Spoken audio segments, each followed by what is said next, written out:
Hello.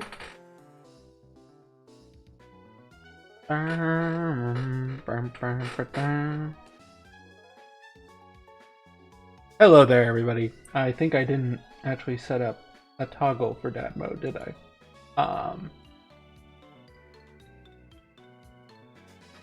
I just made it a thing. I never actually... What in the hell just happened? Drop. It didn't drop. Oh no. Oh no. Oh no. There we go. I don't know why I didn't redeem. Because I'm not logged into my Twitch on this. What the hell is Pulsoid? I don't know what Pulsoid is. Log into Twitch. Okay. I didn't think that was gonna be that loud. Oh god. Let me make that quieter. Jesus H. Christ. Streaming tools. It's not here. Where is it? Where is it? Okay, alerts. Edit alerts. Let's see, because I do have...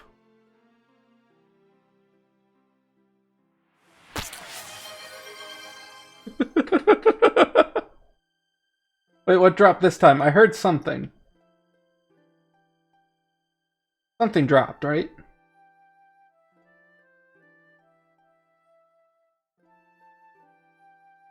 It sounded squishy. I heard squish.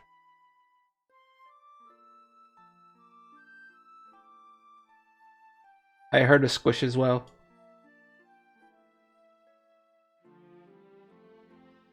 Okay.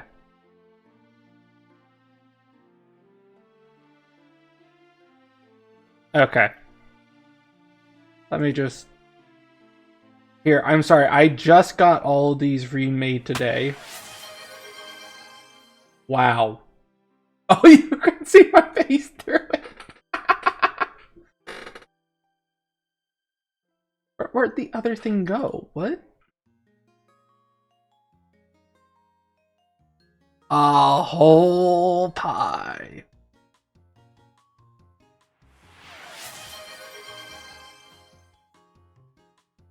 Awesome.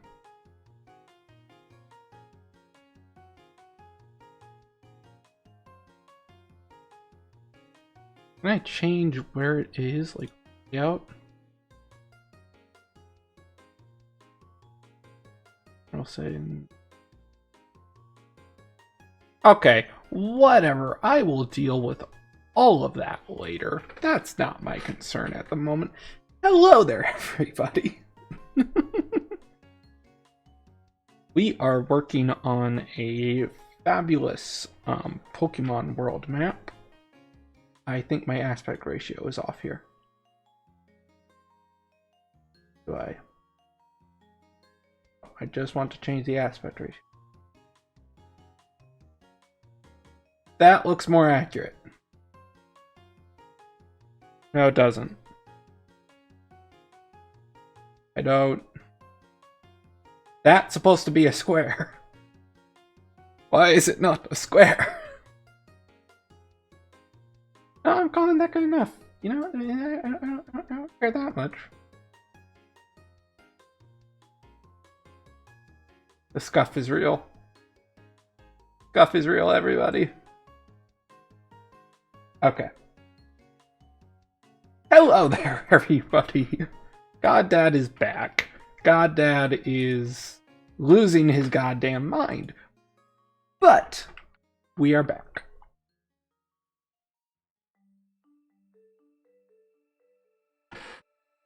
Oh god, that's real good. I tried out a new concoction. I want to eventually run a tavern, so I'm also taking stream as a chance to try out new cocktails.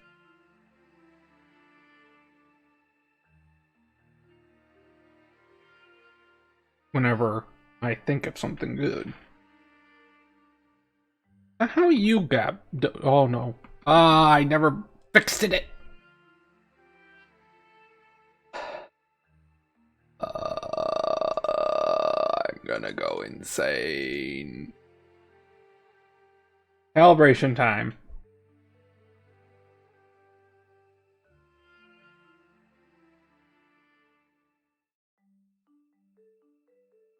Why is Okami the Ronin?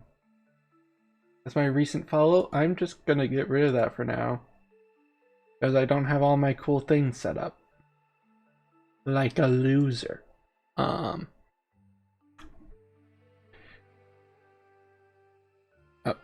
But, okay. This is the world map I've been working on for a bit for Pyrio. Let me just, can I? Yes, I can. Okay. Be gone with ye.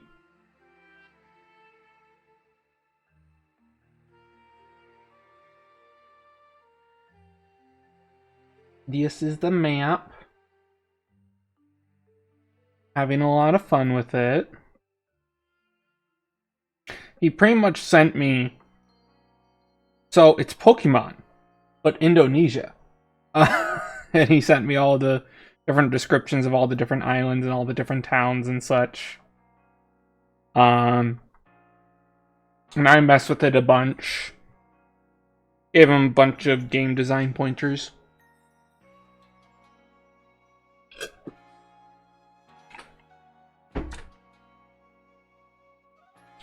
And this is where we are now.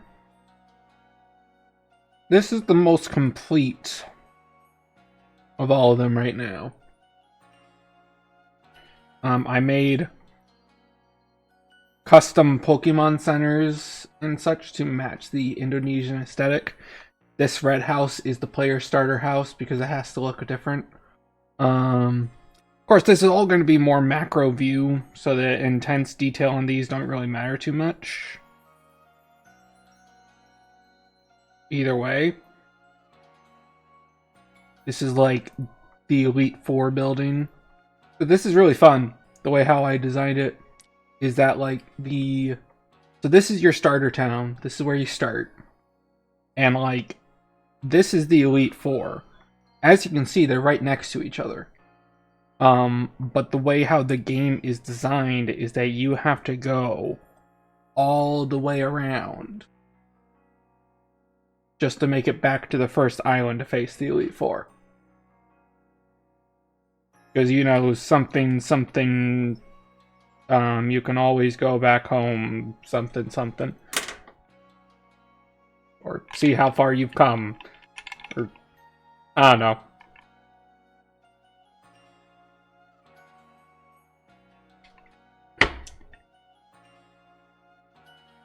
Oh god, that's really good. What I have today is I have like a really, really fruity rum with some fruit punch Mio in with some 7-Up. If I were to make this otherwise, I would get rid of the Mio and just have it be like actual fruit punch. But that's not what we have right now. Okay, I have no idea. This island is done. That's just done. Like, there's rice farms and cinnamon farms. There's the gym over there. There's all these different villages.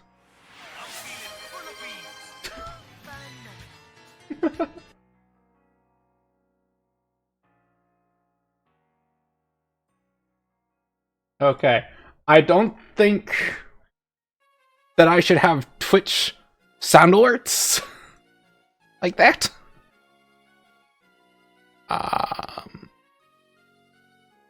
Sound alerts. What was that under? What was that considered under? Hello? Oh, it's a channel point. Oh.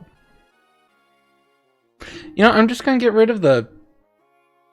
Just gonna get rid of that.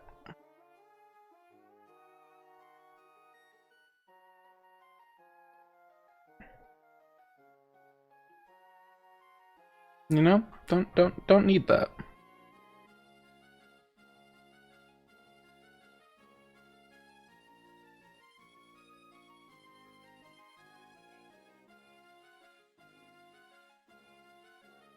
Yeah, I don't know. I'm just messing with new settings. I'm trying out Twitch's alert system.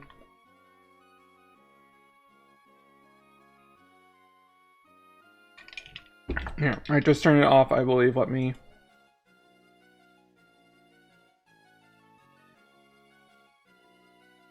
I'm feeling full of beans.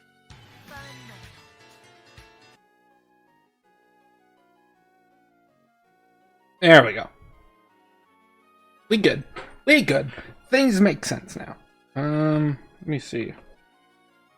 I think this island's technically done too. And I have some ruins I need to make over there, I suppose. There's this whole bullshit.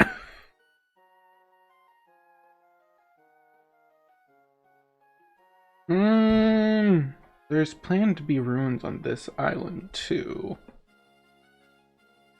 This island is going to be a project.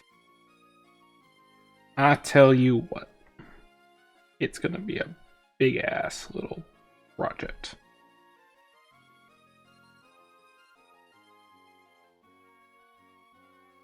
Hey, Diamante!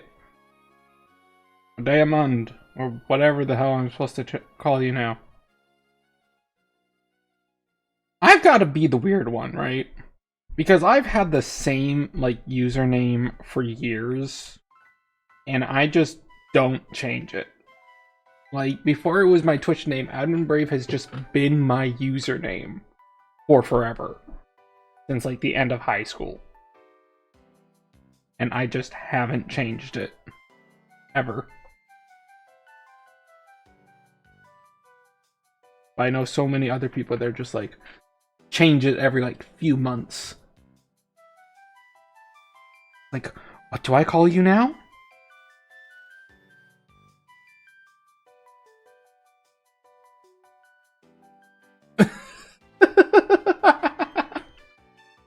Fair enough. I am living in a hell of my own making. I understand that very well. Okay, so this is supposed to be a casino. And I had the idea the other day.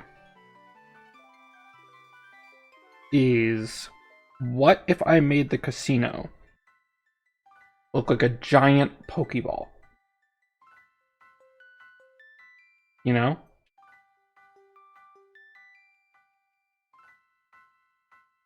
Like it's just stuck in the ground.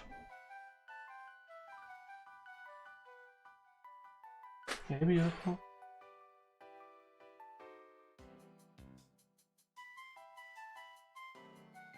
I need to do that.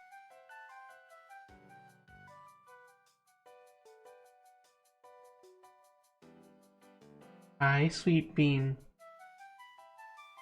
Okay, I will give baby a kiss. Mwah. Oh God. Okay. Hi. Hi, sweet bean. Jarl, I see you're there too. Hello. I have a baby. I think they all know you have a baby. I know. I should really, at one point, because I can add props to this, I should just make a prop of Anya's model that I can just bring in. No? Yeah, so. That'd be cute. Do not monetize our child. I will not monetize our child. I will only monetize a facsimile of our child. Alright. You need a bath, honey. Okay. I love you.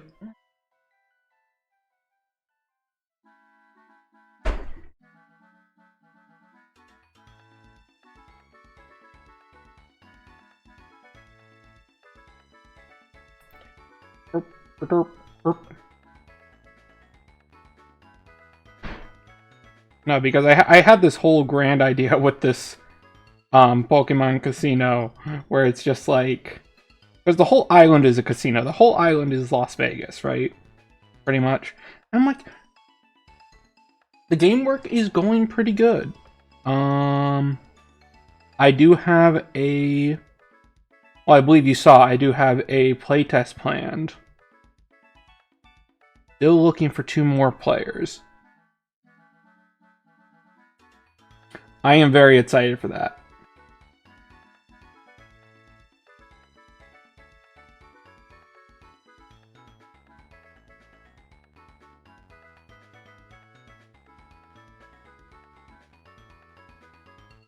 But either way, where was I? Oh yeah, so like it's Las Vegas. Las Vegas isn't just casinos. That would not be a good business model. Las Vegas is casinos, and I will definitely message you details later then.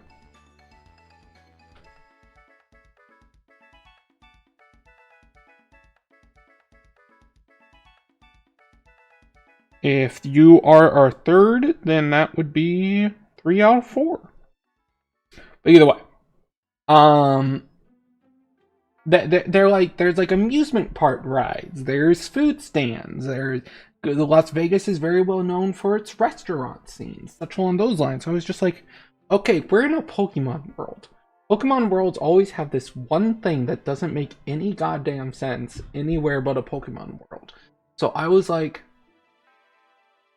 what if the casino island had a railway station, but the railway was a roller coaster? That's a very good question too.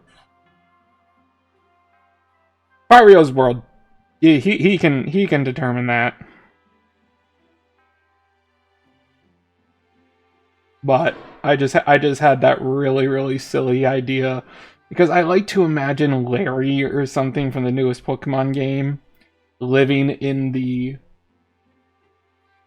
Oh yeah. Like living in the living in this city or whatever, and like to get to work every day he has to go through the freaking roller coaster railway or whatever, and like he's just sitting there just like stone faced, just like, not this shit again.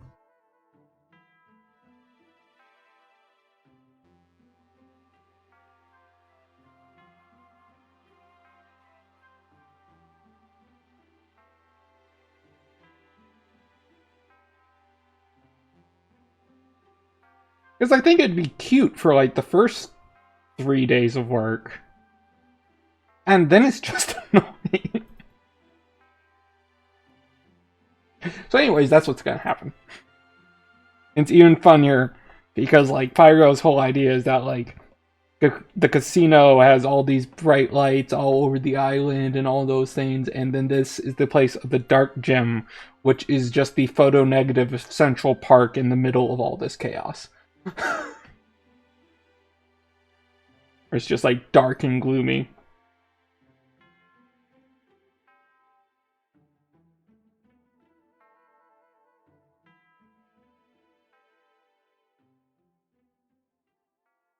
Yay.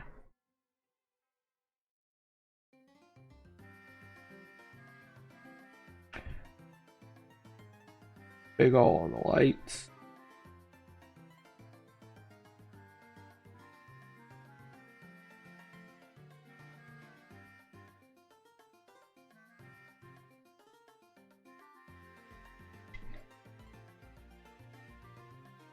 And we'll have like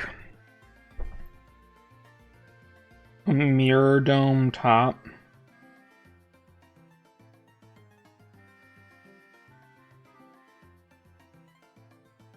It's pretty much just that new ball in Las Vegas, I suppose.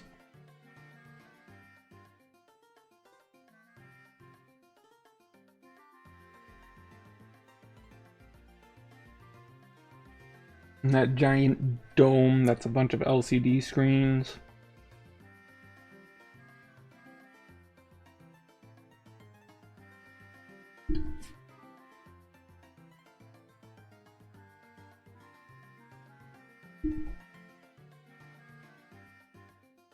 Okay.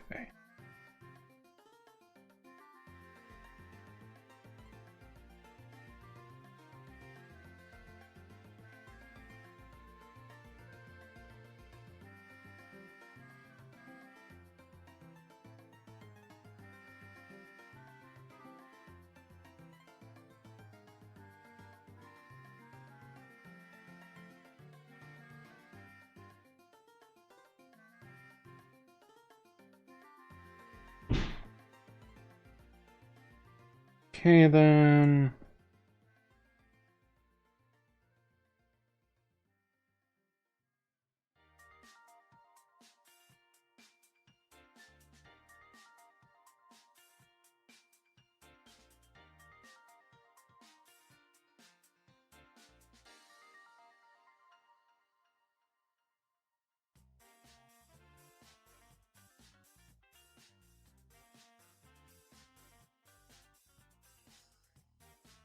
We're playing loose and fast with the perspective here. I'm working on this map for a little too long. I need to get done so I can work on other projects. Which is a little bit sad. Had a lot of fun with it. Mario Cafe is playing Elden Ring.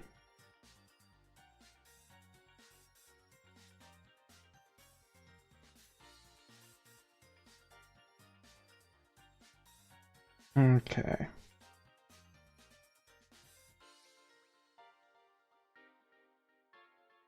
I love getting notifications from my Steam because I'm just like, I know all. I know exactly what you're doing. You cannot hide the truth from me. Anyways.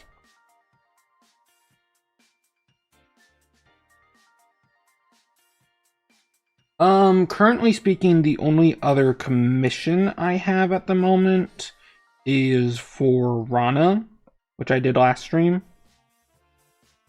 I have other personal projects I want to get to.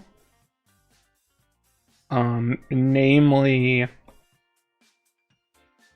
I want to get, and I've been saying this for freaking forever, I know, but I want to get some passive income models set up, like things that people can just buy without me having to actually be part of it.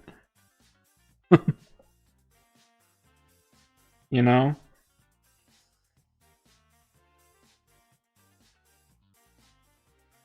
Like, I want to make like D&D minis and such along those lines. I think that would be really nice.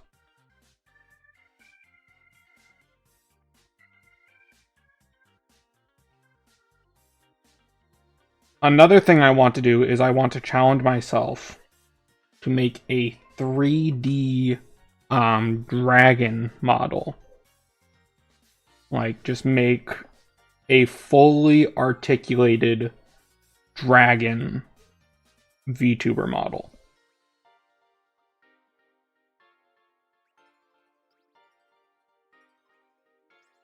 Because like I've seen it done in 2D a couple of different times, or at least similar and such along those lines. I want to make it 3D, and I don't want it to just be a head or something. No, I want it to be fully articulated. I want it to be fully moving. I want it to have like a neck that cranes around and everything.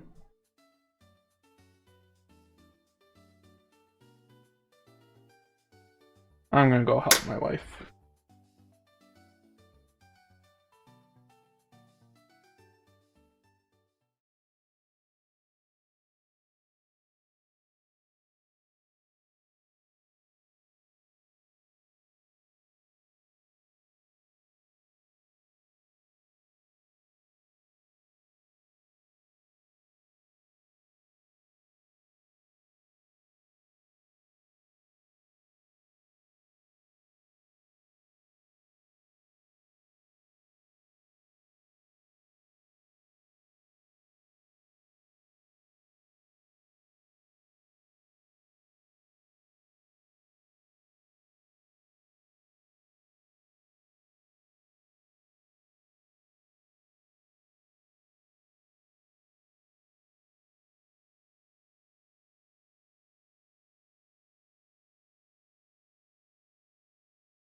And here I am. I am back. I exist.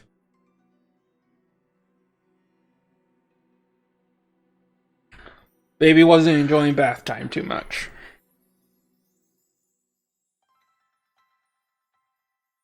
But everything's sorted now.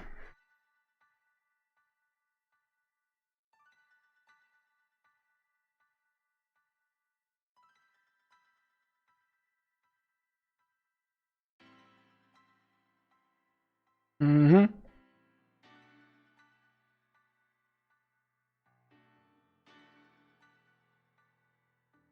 Better not be a problem. My baby comes before any of you fuckos. I kid. I don't kid, but I kid.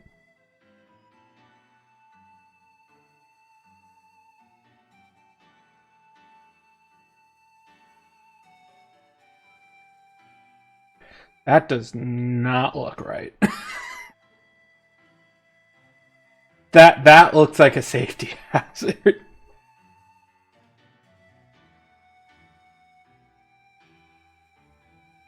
I don't know how loop-de-loops are constructed.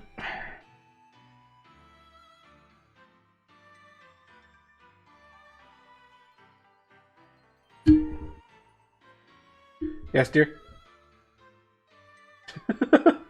I'll be right back, guys.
And we're back. Okay.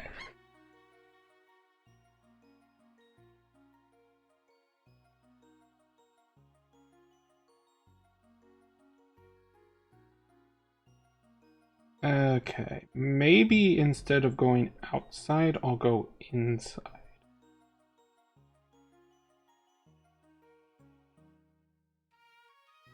No? Maybe that will work better.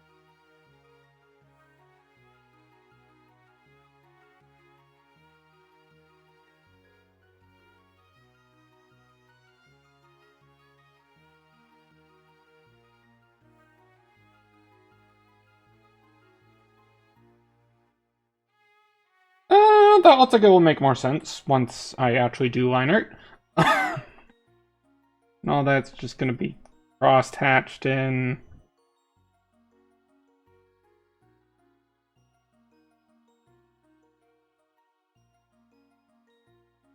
It needs to have one point where it reaches the ground.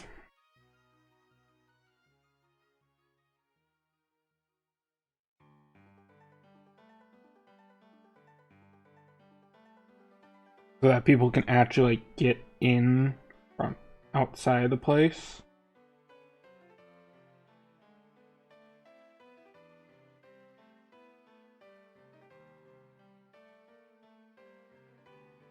Do something like that.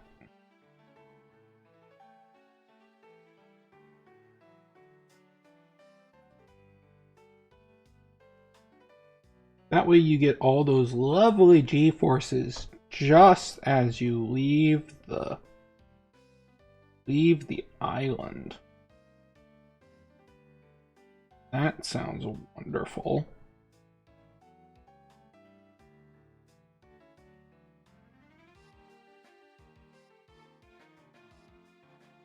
And like there's a little bit of like a railroad crossing type of deal.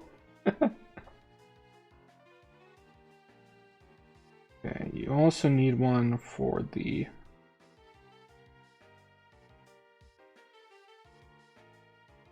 actual exit of the island as well.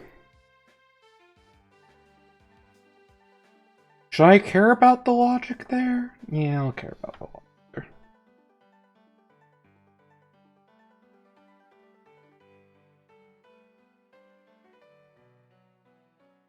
You need to build up momentum before you go around that loop.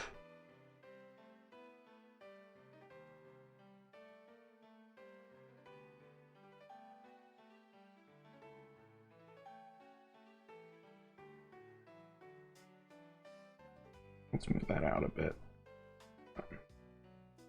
Blustering too close to the Pokeball.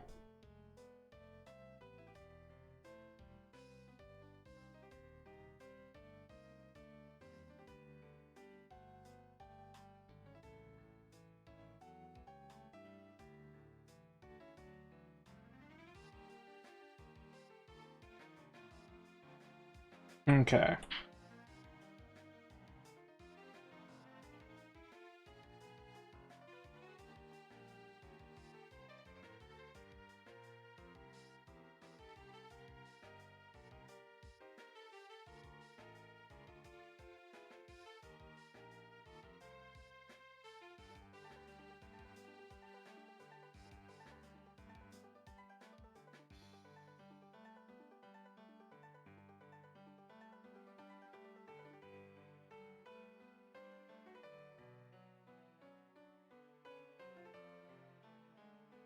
And like there's a little thoroughfare around the Pokeball too.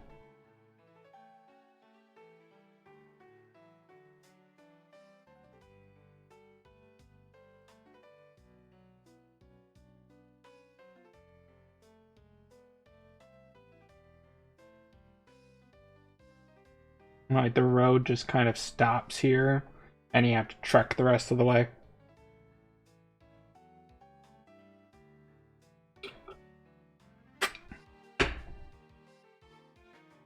Also add like there's a little tunnel in the roller coaster's rig going this way.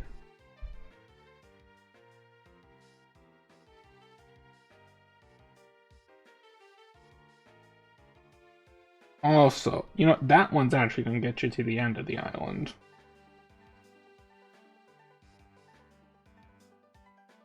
This one is going to be an old dilapidated road that gets you to the Dark Gym. I love how the Dark Gym is like right behind this thing right here.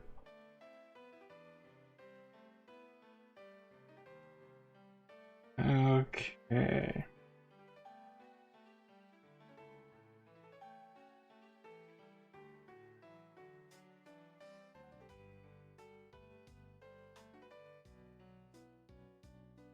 This road combines.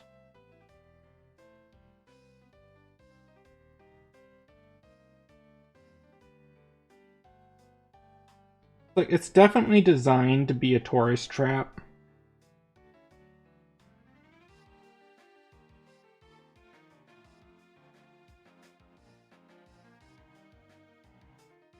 And like a roundabout here. So you can either go around the loop back, or it combines into one road via the roundabout. One like 2 or 4 lane or something.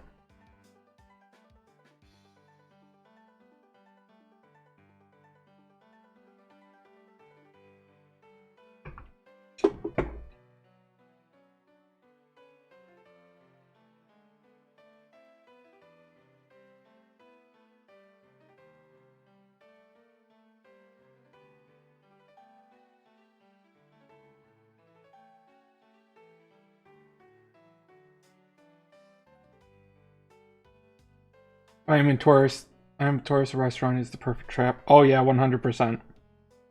Especially like a good restaurant. Like, I don't care about like burger joints. I don't care about anything along those lines. You gotta give me like the weird stuff I just can't get anywhere else. Like an actual sushi restaurant or something on those lines.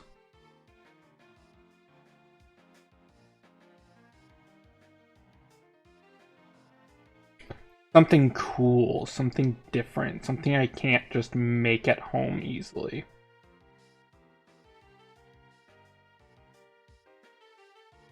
Yeah, you know exactly what I mean.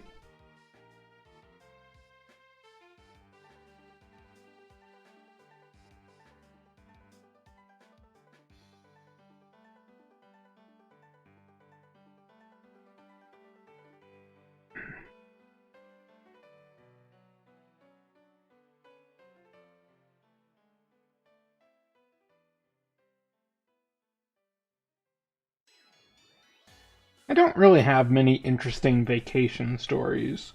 Most of the vacations my family went on was when I was really young. The only one I remember vividly is Mount Rushmore. And I don't remember anything about it, really. It might sound like an oxymoron, but for me, it makes sense.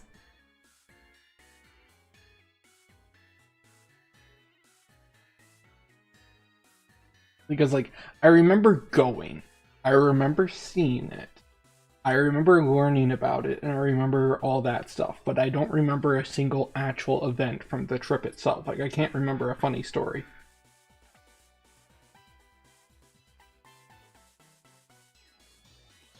You know, I remember seeing somebody get sick eating hat. I'm completely kidding.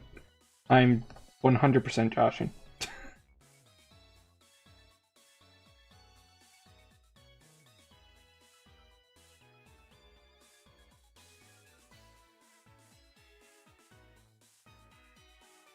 The only thing I remember from Mount Rushmore is being upset that the Native American one they were building wasn't done yet. I forget what it even was. It's like they were making. It was like a guy on a horse.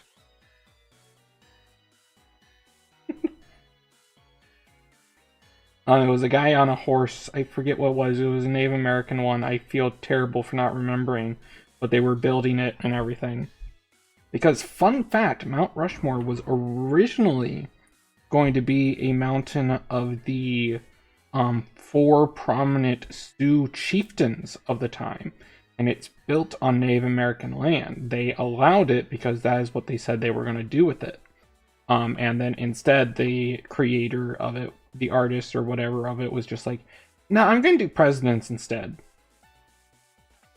And the only reason why Teddy Roosevelt was on it was because he was friends with Teddy Roosevelt. Yeah, I just can't remember what it was. I remember thinking it looked so cool and like the concept and everything. And it just wasn't done.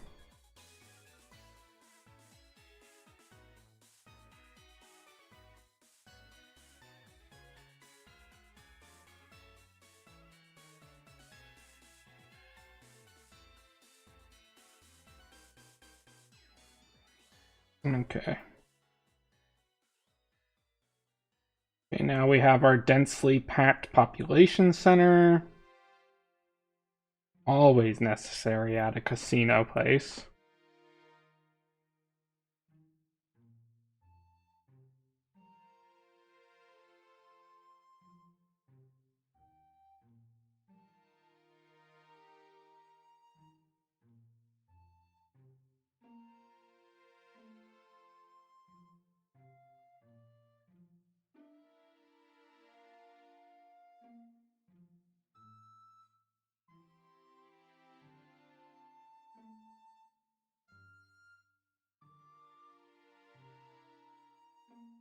Crazy Horse! You are 100% right, that's what it was.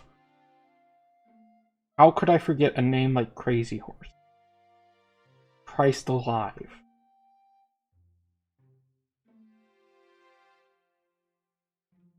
Oh, that's cool. No, I am I'm part Native American, so I always love seeing Native American stuff. To be fair, I'm part of a lot of things. I am an absolute mutt.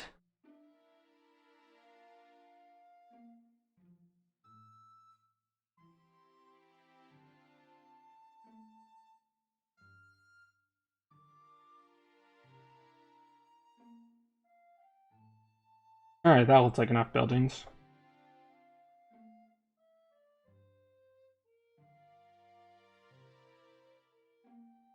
Right, there's also going to be a couple of Ferris wheels.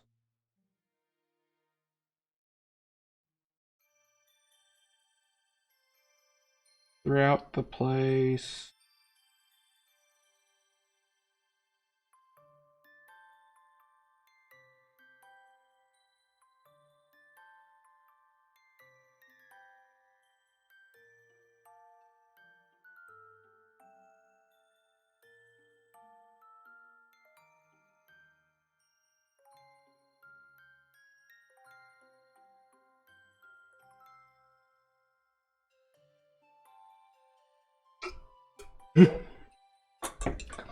He was a little insane.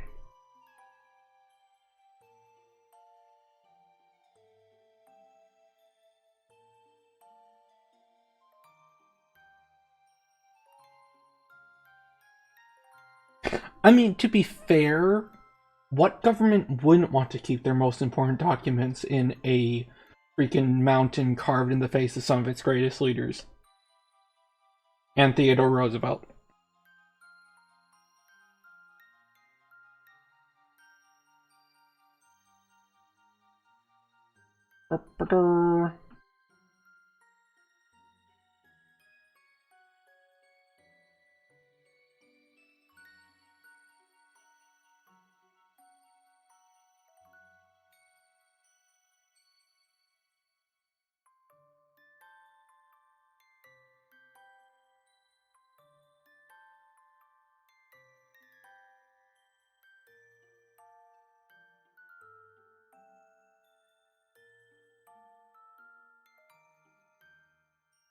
To be fair, though, you got...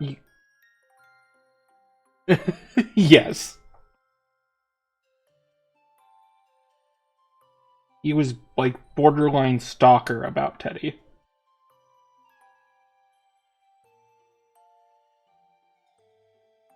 Maybe he was actually a stalker. I don't know enough of the details to claim anything.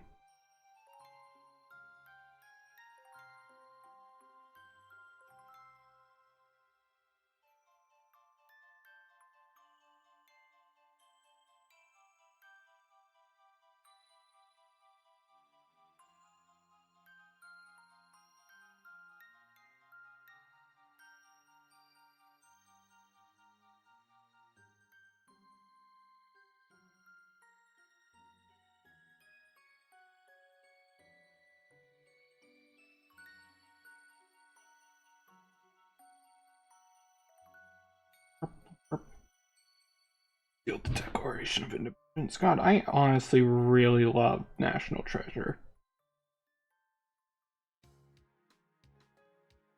It is a national treasure of a film.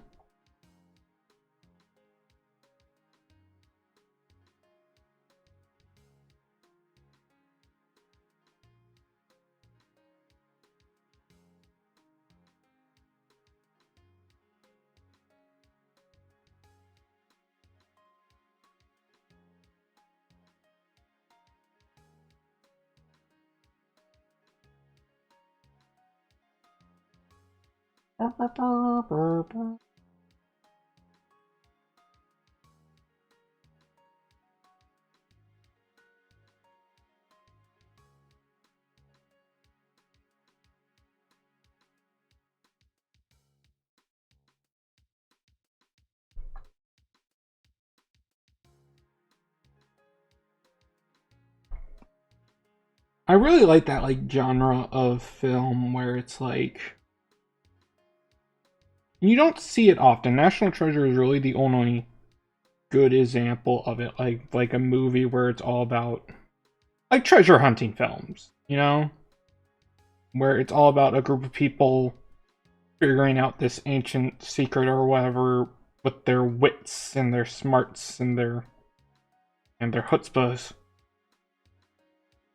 Chutzpah, of course, being the most important of all.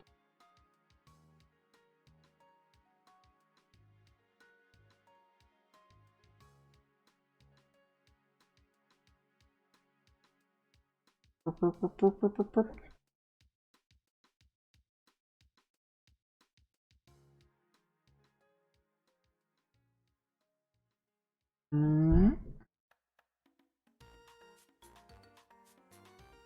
Huh?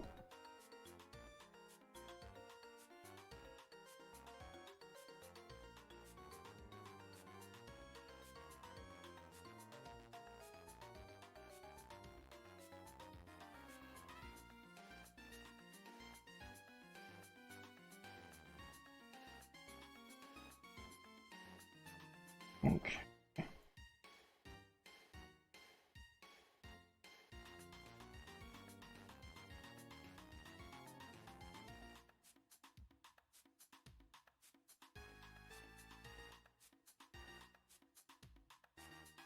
Pokemon has so many like bops.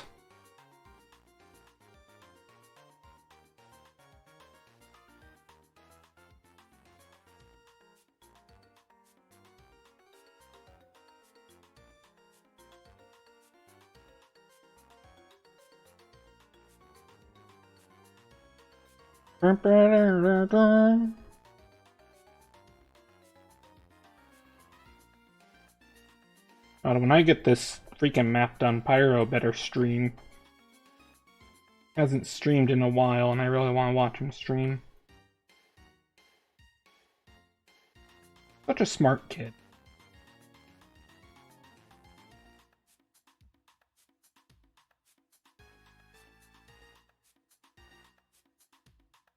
I say that like he's ludicrously younger than me. He's really not. At least I like to pretend he's not.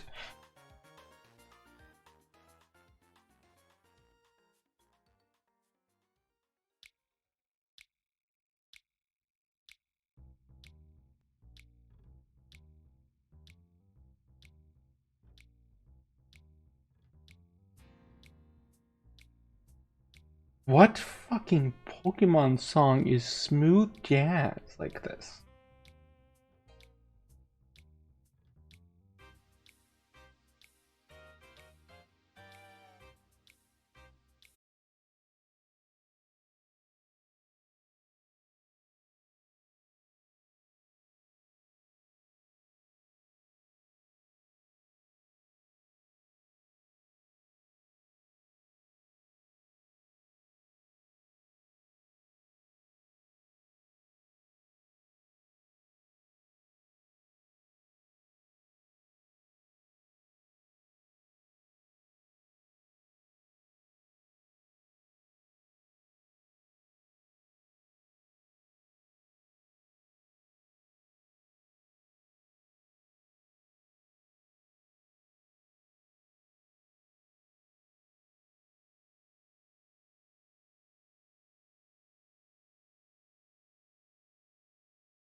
Fair enough.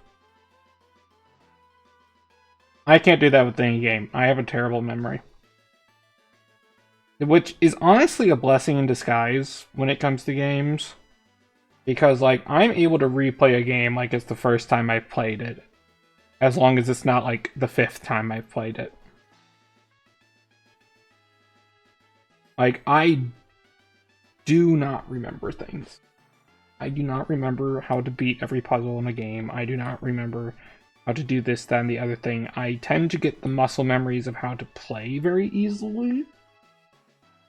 But not anything, like, substantially useful. Oh wait, no, that was there on purpose.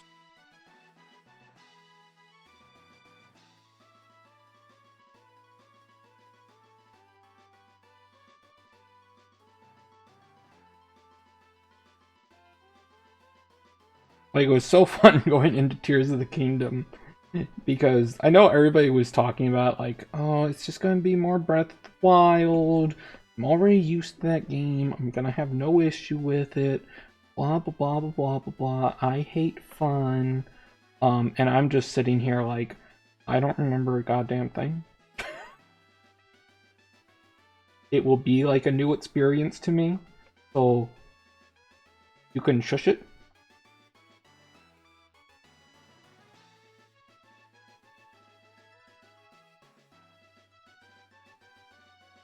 Especially after playing Elden Ring, going back to Breath of the Wild was so, like, Breath of the Wild style gameplay was so difficult. Not because I think Breath of the Wild is worse by any means, but just because it's so different. You know?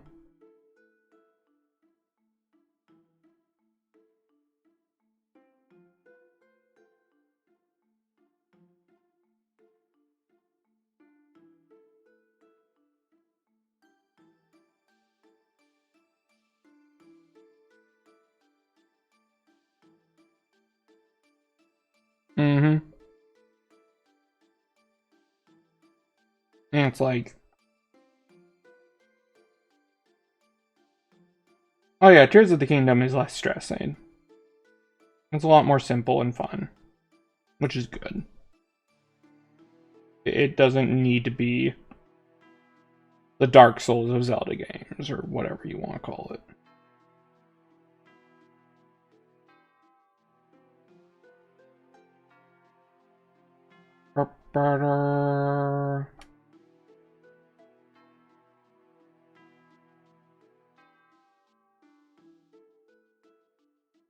Okay, am I making sense? I am.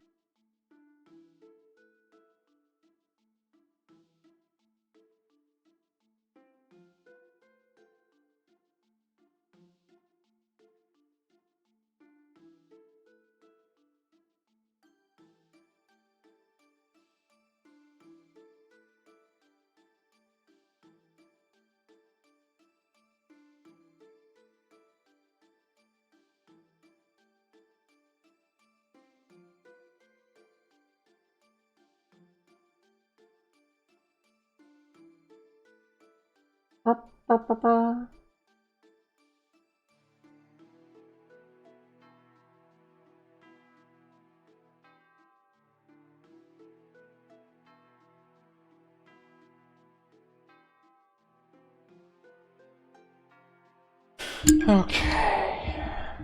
Let me get rid of all my excess here.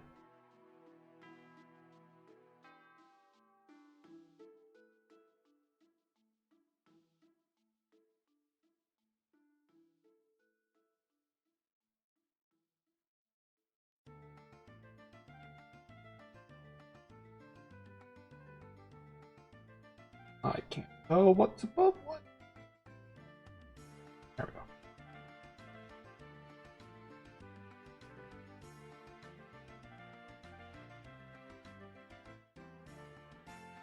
(39°C).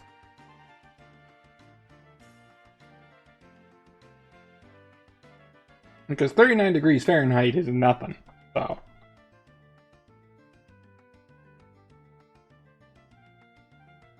I'm sorry, I am stupid to Mac, and you must dumb it down for me. Please.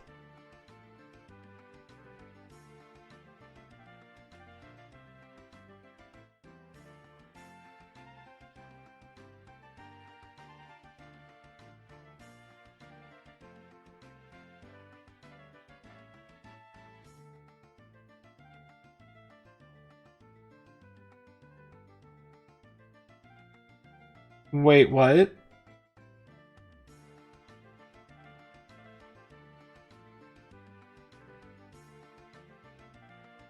Like your body temperature? Still, Celsius or Fahrenheit?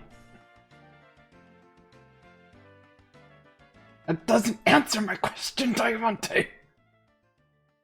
Because if your body temperature is 39 degrees Fahrenheit, I am very concerned.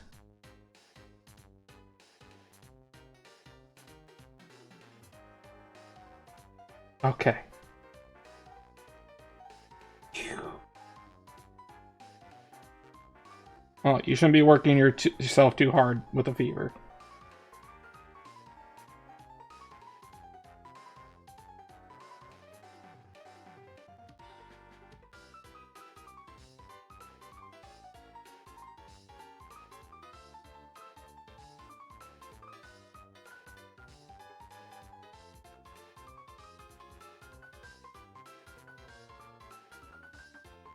Okay.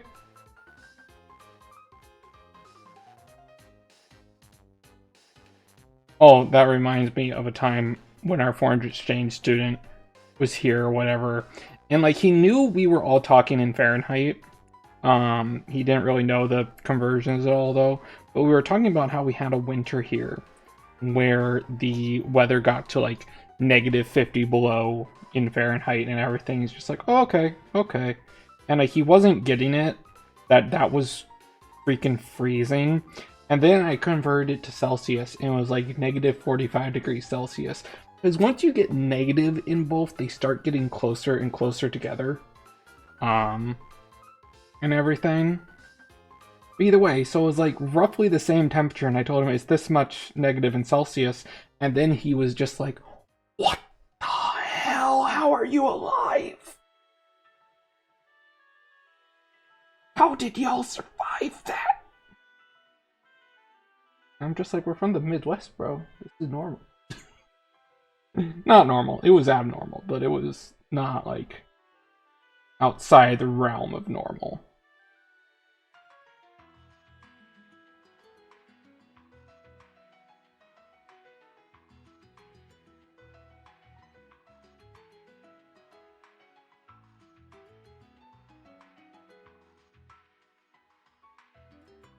And like all my foreign exchange students were complaining when they came over here in the winters. They were just like, why does it feel so much colder here? The temperature is the same amount. Why does it feel so much colder than here? Well, first of all, you have to factor in wind chill, something you don't have a lot of over in Germany. And secondly, winters in the Americas, especially where I'm from, are very humid.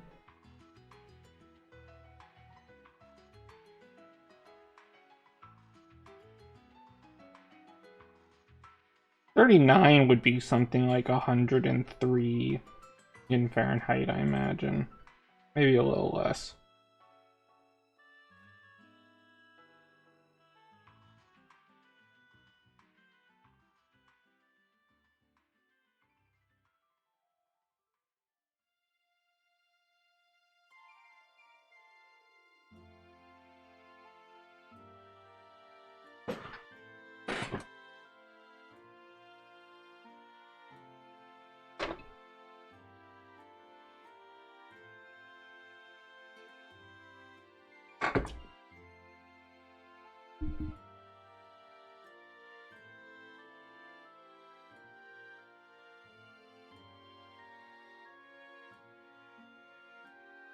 Okay.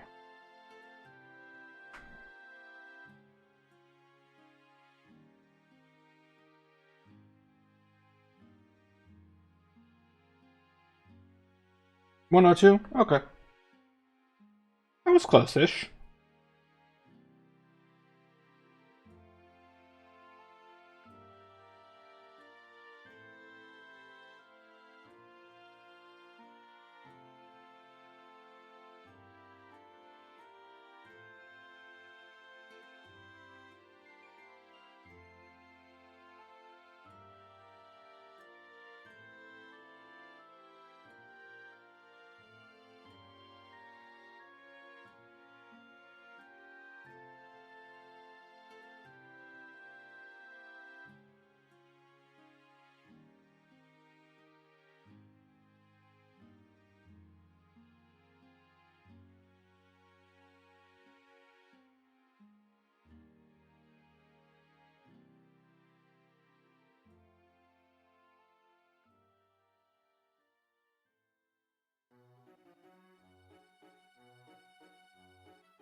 Okay.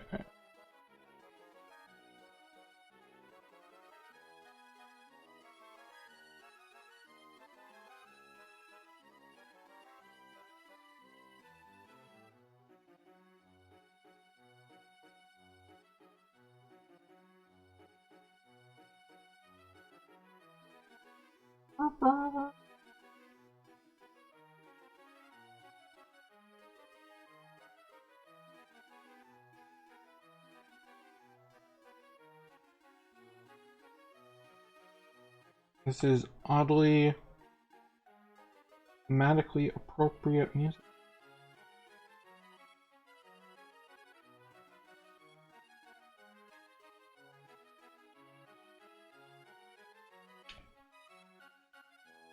You know, if you told me I would be drawing a roller coaster railway on a Twitch stream a few years ago, I would have told you you're probably right, but I have no idea where I would have gotten to that point from.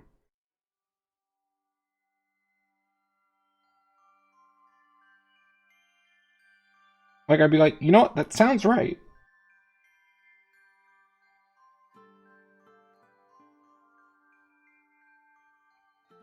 I don't know why it does, but it does. Okay, we're gonna make this completely and utterly structurally unsound because I'm a lunatic that plays with the lives of imaginary NPCs. AKA a GM.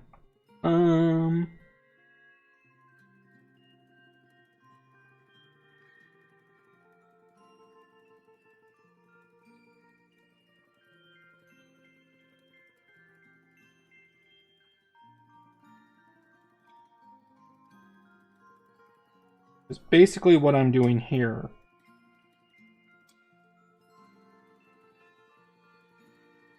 Because this whole thing is going to be like a little rail line and everything. Like it's the metal holding the stuff together. Trying to create it in a more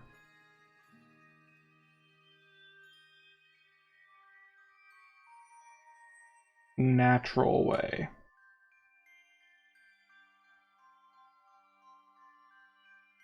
And then I'll outline it.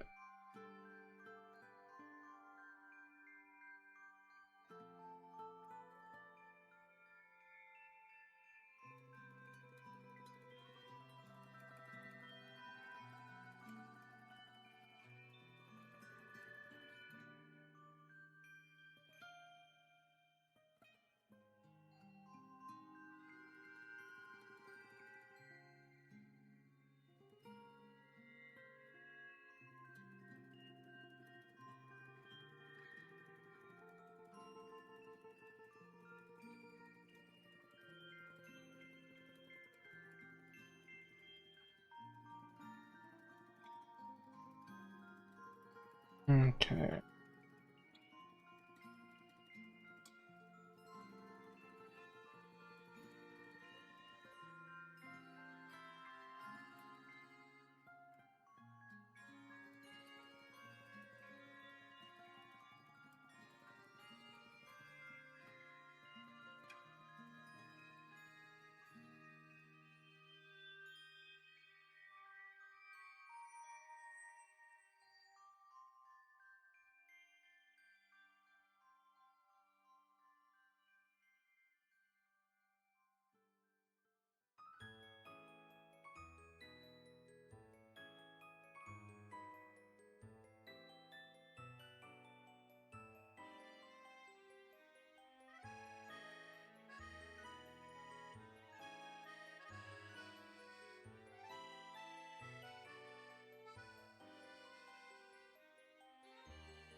All right.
Okay.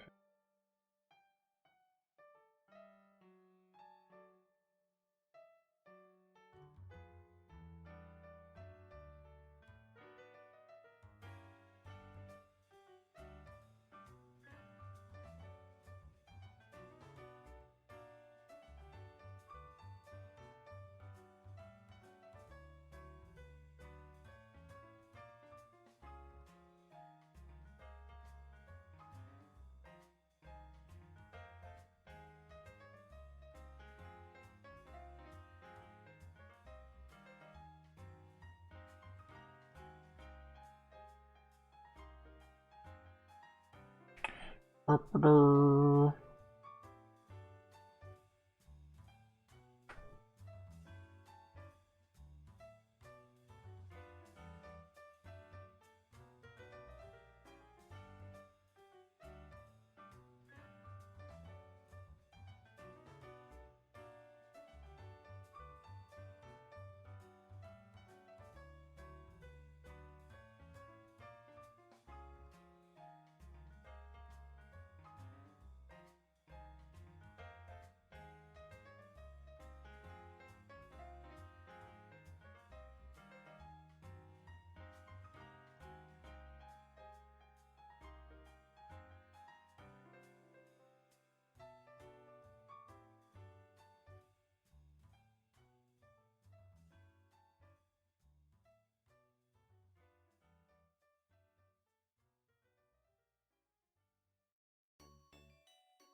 Ah, what dropped?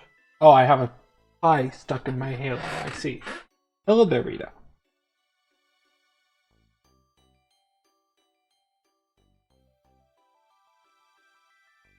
I am currently drawing a roller coaster.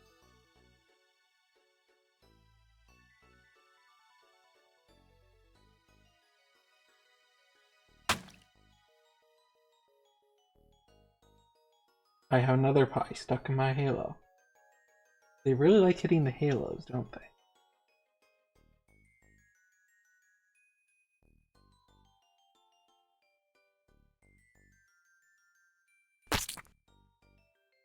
What? That's supposed to say like a chat. Okay. I guess that's not working quite right.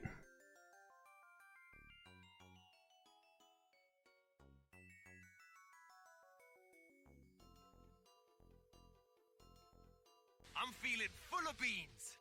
Yes, Rita. It's good to see you.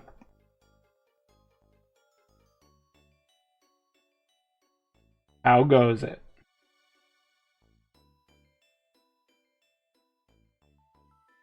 Or are you just redeeming everything you physically can because it's been a while?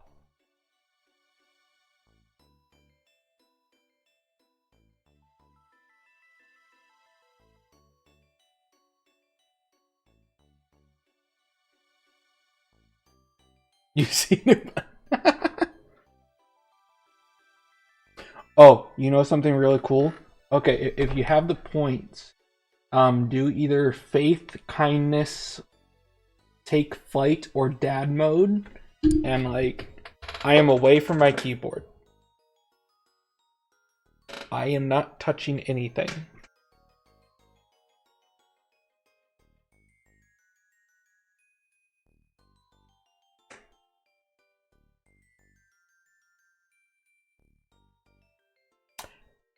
It does it automatically for me.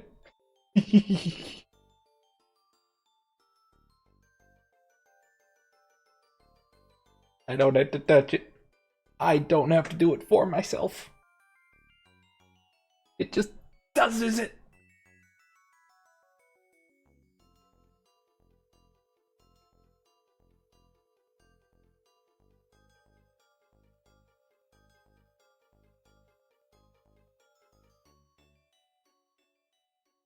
Makes me very happy. And if you redeem any of the other ones, it will automatically take this one off and go to that one. So now it's just stuck here until I choose to get rid of it.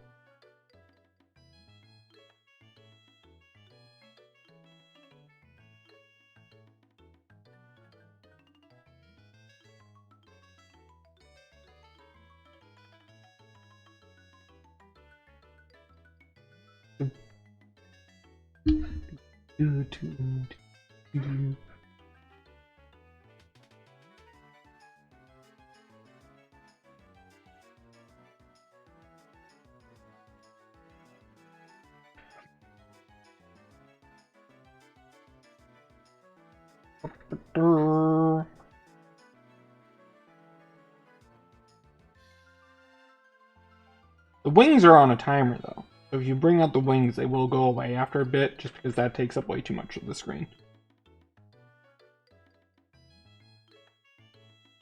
5 minutes.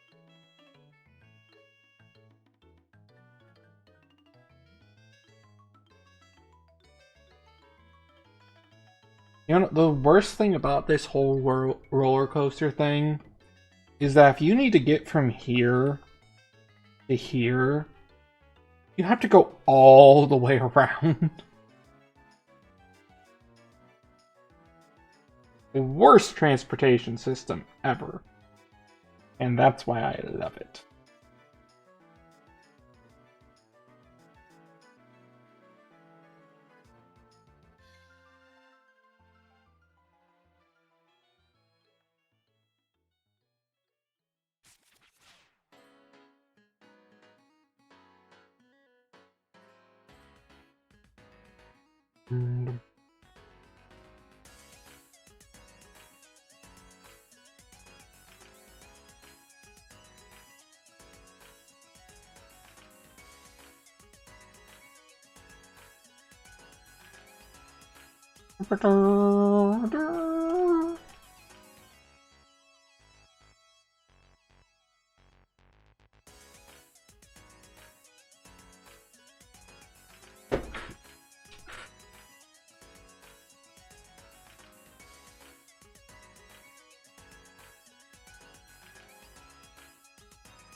I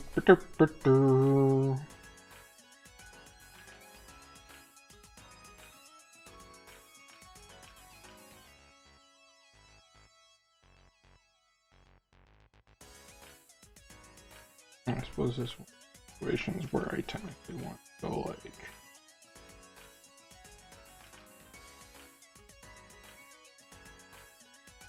this.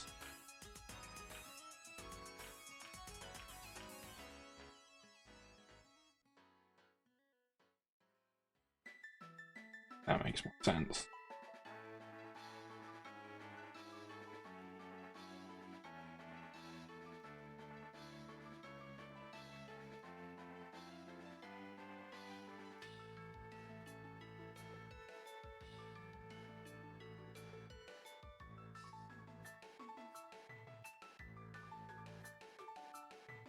So how you doing recently, Rita?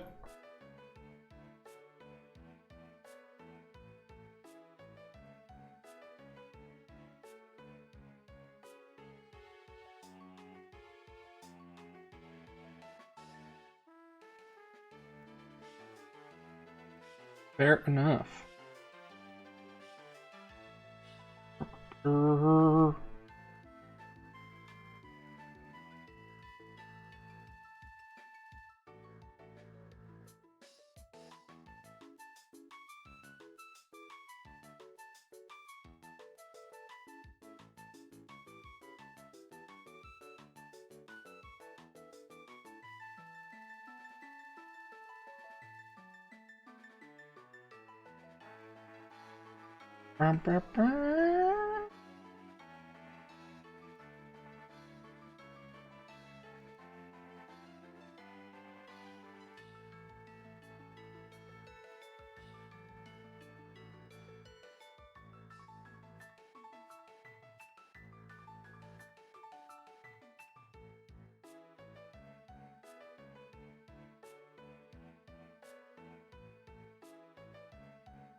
Why am I putting so much detail into something that's going to be seen from this distance? Cooking mode.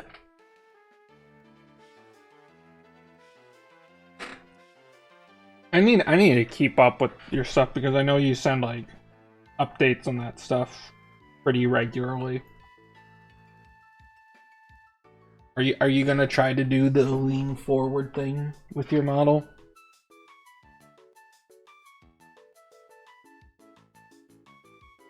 Or are you sane?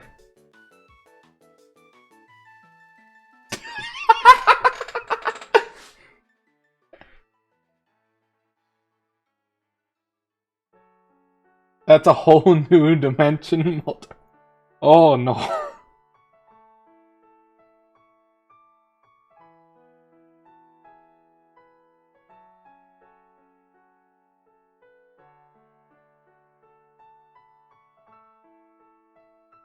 Each dimension multiplies, it doesn't add. Oh no.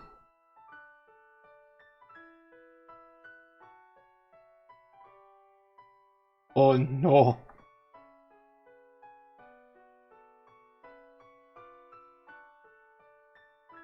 Oh no. Too much math. See, that's why I like 3D stuff, because I don't really have to deal with math. Well, I do have to deal with math, but it's on sliders, so it doesn't matter.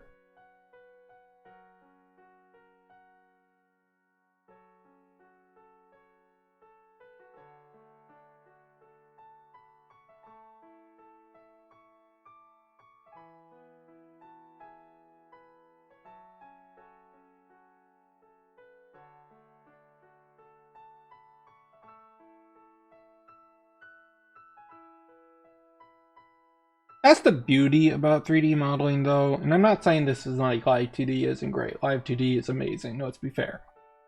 But like the beauty of 3D modeling is that you can be as technical or non-technical about it as you want.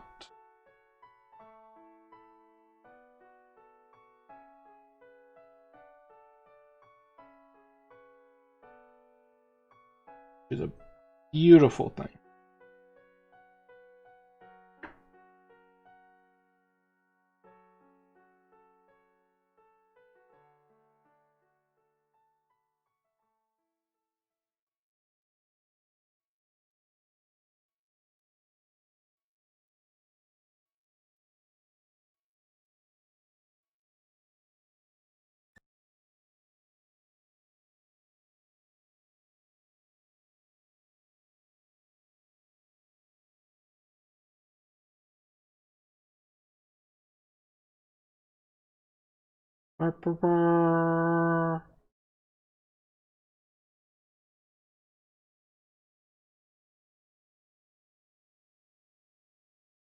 I'm so glad I only had to take one math course in college.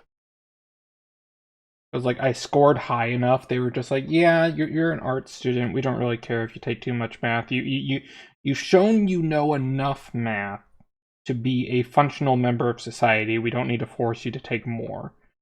Just take one course to say you did it." Oh yeah, no, that's one of the things that 2D has in spades that 3D has a hard time with.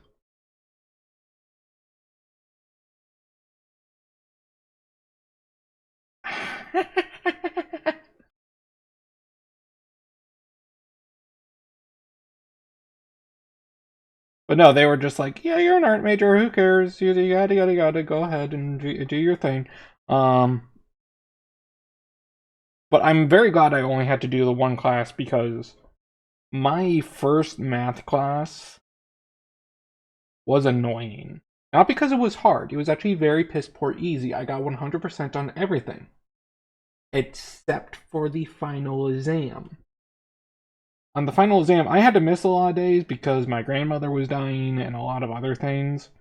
You know, normal college age stuff. But either way, I had to miss a lot of days.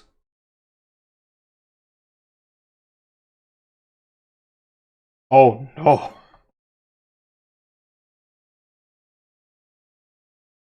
But anyway, I had to miss a lot of days, so there was a few things I missed, and like yada yada. And those few things I missed was the majority of the final exam. So I got 50% on the final exam, and it was worth 50% of my grade. So 100% plus 50% equals 75%. I was doing spectacularly. And then the final exam brought me down to a low C. Mm.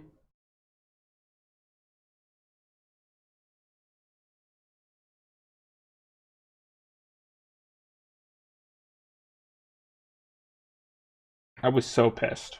I was beyond pissed.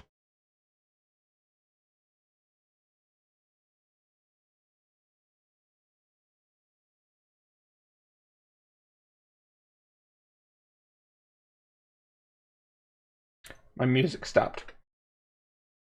We cannot be having that. Oh.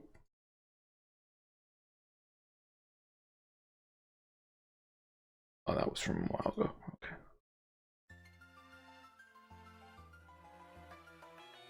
Okay.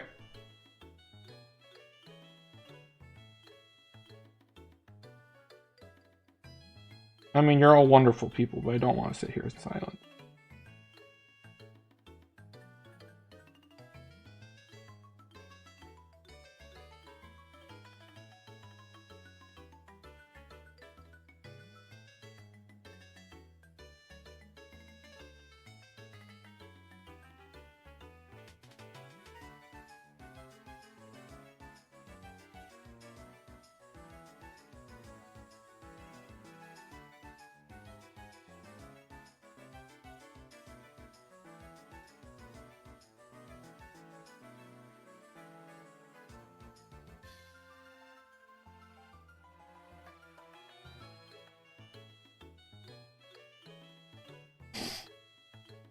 I also remember, Rita, did you ever have to do a proof in math? Because all of my friends, like a lot of my friends in college were like STEM majors, and they would tell me like once a semester about the hell they were going through and doing a proof. And it made me want to tear my hair out.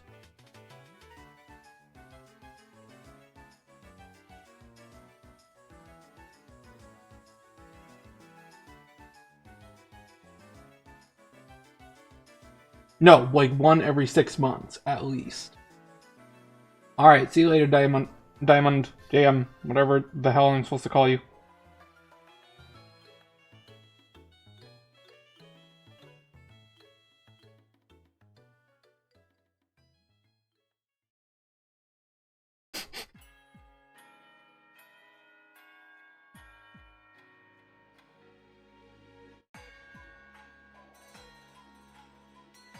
Oh no!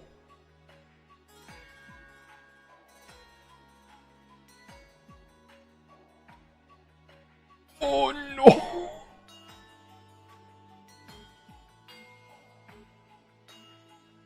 God, I'm so glad I went into the arts.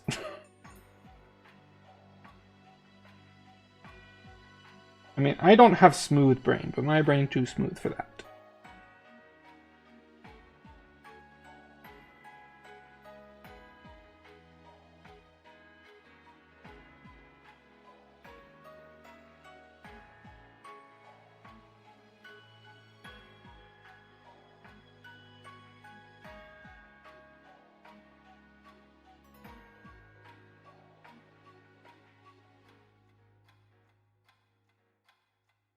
Because, like, I never fully understood it. They kept trying to explain it to me. But, like, the only way how I was able to understand it is that you were trying to prove that math worked. Was the only way I could understand it, and I'm sure I am very far off from what it actually is. And to me, I'm just like, isn't math supposed to be the hard science?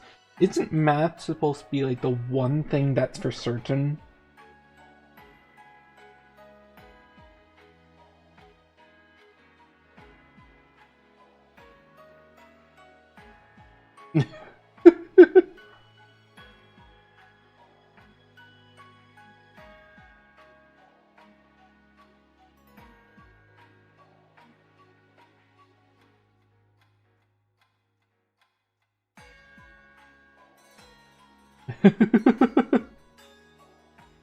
Why it's certain? Oh god. See, I feel you would just end up in circular logic. How do you prove math without using math?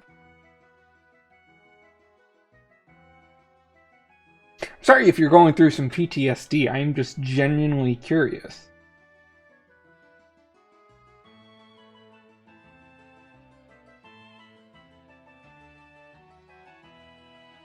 Laws of logic? But most laws of logic and nature and so on use math to define them. So we're getting back into that circular logic thing.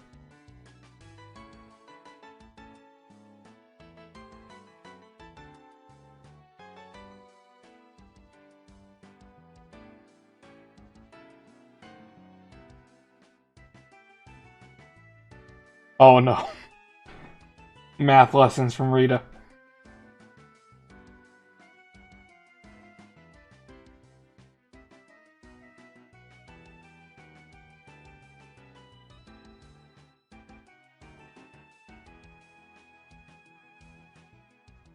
A happens and B happens is true, which is once again a mathematical formula response.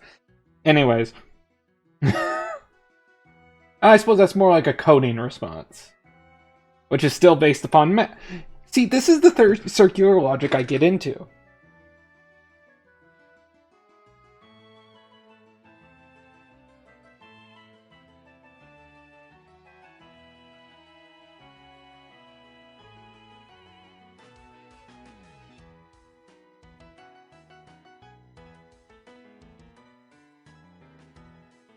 I'm just hearing coding talk.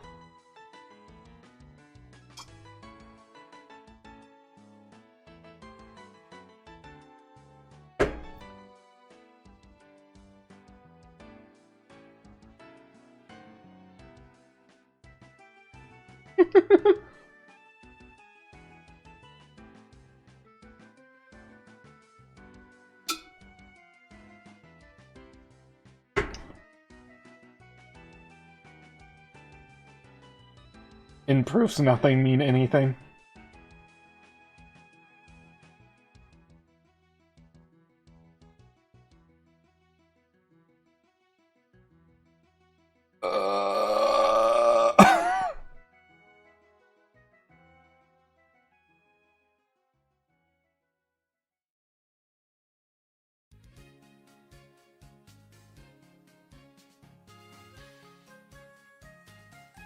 Including non-numbers or other logic rules. So you can't prove that 2 plus 2 equals 4 if you can't prove that the circumference of the Earth is around... How much is it? Another diameter is around 8,000 miles.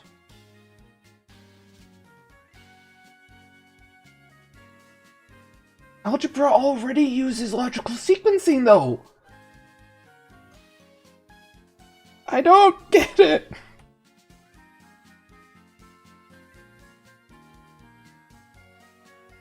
Okay, I hear that bullshit all the time, and that just doesn't make any sense. If we can question math,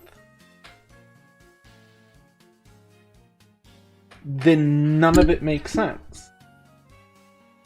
Therefore, all math is fallible, therefore it's not useful as a hard science. I don't know. It's just one of those things that busts my chops and breaks my brain. I'm just like, what is the point of this? What is the actual use? What is the actual use of understanding this stuff? Like, what is the practical application? There is none.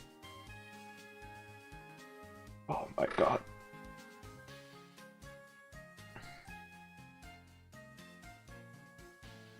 How do you okay. If you are doing a course on theoretical physics, then this type of ideology, this type of logical sequencing and logic-based puzzling makes sense. But when you are a STEM major trying to use applied mathematics, it is completely utterly useless. And even then, most of theoretical physics and theoretical sciences are based upon applied mathematics taken to logical extremes. What theoretical physics isn't theorizing about physics, it is creating theoretical mathematical situations using hard physics. I hate this. I hate that it's a thing being taught. I hate that it's a thing that my friends had to go through. And I hate that it's a thing I had to hear about.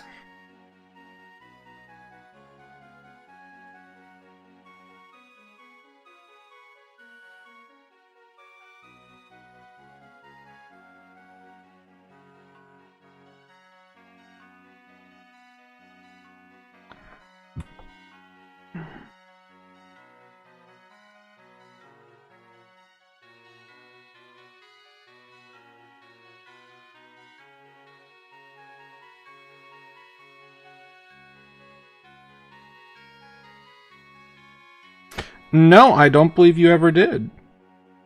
I don't think we've taught about the theoretical math before.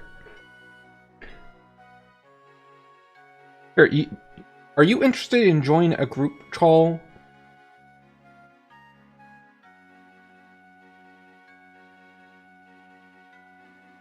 I wouldn't mind somebody to actually physically speak with.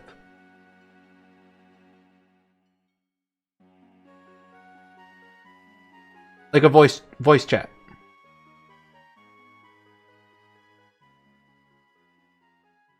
Like just in the other side server or something.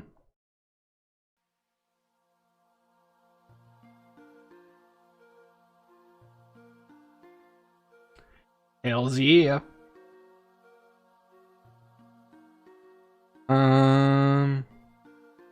Okay. Collabs chat. Activated. I don't have my other side collabs right at the top. What's the thing called? Collab. What's the thing called? Reactive?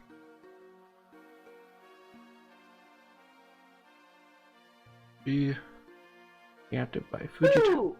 Hello there. How goes? What?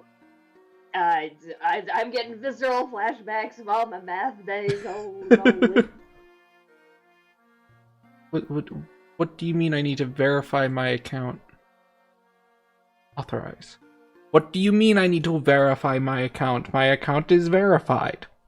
Oh my god! I can't believe Admin Brave is a bot. Admin is in the name. You're trying to sell to me, Admin Brave bot. Okay. I know. What the hell? Reactive. Fujitech. Oh, did you hear about the guy who made Reactive Fujitech and all of the other Fuji applications needing to quit working for Obscure because Obscure decided to close their doors and focus more on merch? Oh, Kind of sad. that's interesting. So it's unlikely that we're gonna see any updates to any Fuji applications from here on out, unless he's just like, out of the kindness of his heart and availability of time, willing to go back into those. Yeah. Oh god, it seems very different now. Holy He god. gave it like one last update before he peaced out. Yeah. It looks pretty. Oh, there's little, like, it tells you when they're deafened or muted now. That's nice. Okay, let me get this, because as I said, I got a new rig, and I was a dummy and I didn't transfer everything over. Congrats on the new rig, by the way. Oh yeah, I am very, very happy with it. But also, it's like sometimes impossible to remember what all you had set up until you use it again. Mm-hmm. 100%. Those. Working? No? Oh, no, it's just behind everything. Okay. Let's get you in front of the bar. Years. Okay. I am behind the bar. I am kneeling down to get the alcohols. Here I am. I'm gonna steal your whiskey, bro. No, go ahead. It's on the house. I ain't climbing on the roof. Not in these heels. Oh shit, where is it? Nope, there's my pen. Anyways, you were about to regale me with how you were forced into things. Oh gosh, yeah. So I don't know how it works in your state, but like in my home state, you're able to complete community college first, and then transfer all of your credits to university, which is what a lot of people do because like community college is a lot cheaper. So Yeah. you essentially get the first 2 years for half. It's very That's what I same did. here. It's very similar here. The major thing is that like sometimes not all credits transfer based upon certain factors, but overall it's the same here too. So I know what you're talking so about. like my community college and my university actually had like a direct path program. Oh, that's To cool. make sure like most of the credits carry over. So in community college, you're basically able to do what's called a general major, where you don't Mhm. have to declare a specialty. Yeah. And then once you get up into university, then you have to declare a major and a specialty. So in my community college, I did just that. I did like the general education with a what's called a focus on mathematics. So I did have a focus on mathematics, although that wasn't my official declared major.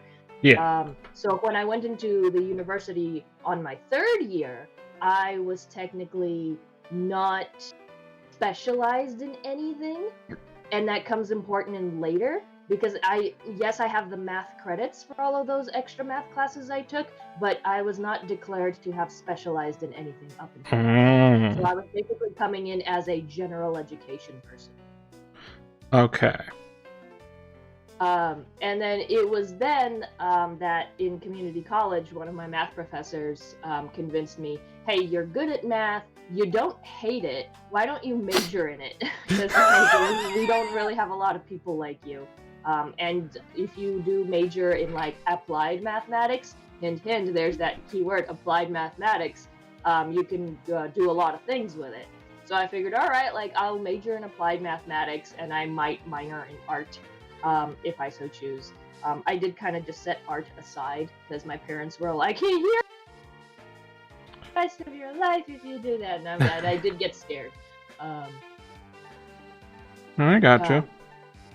But when I went into university, in order to get a degree in mathematics, you had a choice. So basically, you had to complete a sequence of math classes.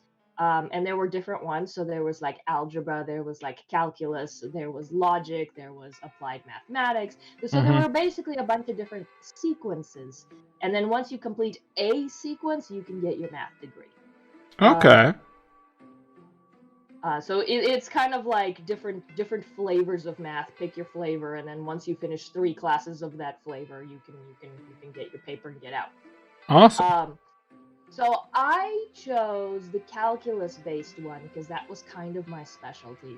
Was that I did like the calculus-based one, but nobody else liked calculus, so there were very few other students in the class with me, which Okay. makes sense. Well, it's a math Like, course you know, in general, so I mean. Yeah, nobody likes it. But like the calculus one was fun, and I had fun for the first couple of years. But like the thing is, you have to complete 3 classes in a row. So it's like calculus, advanced calc 1, advanced calc 2, advanced calc 3. So I went ahead and completed advanced calc 1 and advanced calc 2, and I'm like, all right, I'll just gotta complete advanced calc 3, and I'm ready to go. I can take my degree and I can get out of here. But because so few students signed up and stayed until the very end, they basically didn't have enough students to run Calc 3, so they just straight up canceled it. Oh no. And because I couldn't finish Calc 3 because, the class wasn't even available and we didn't even know when it would be available, they basically told me, hey, everything you did up until now, those are electives.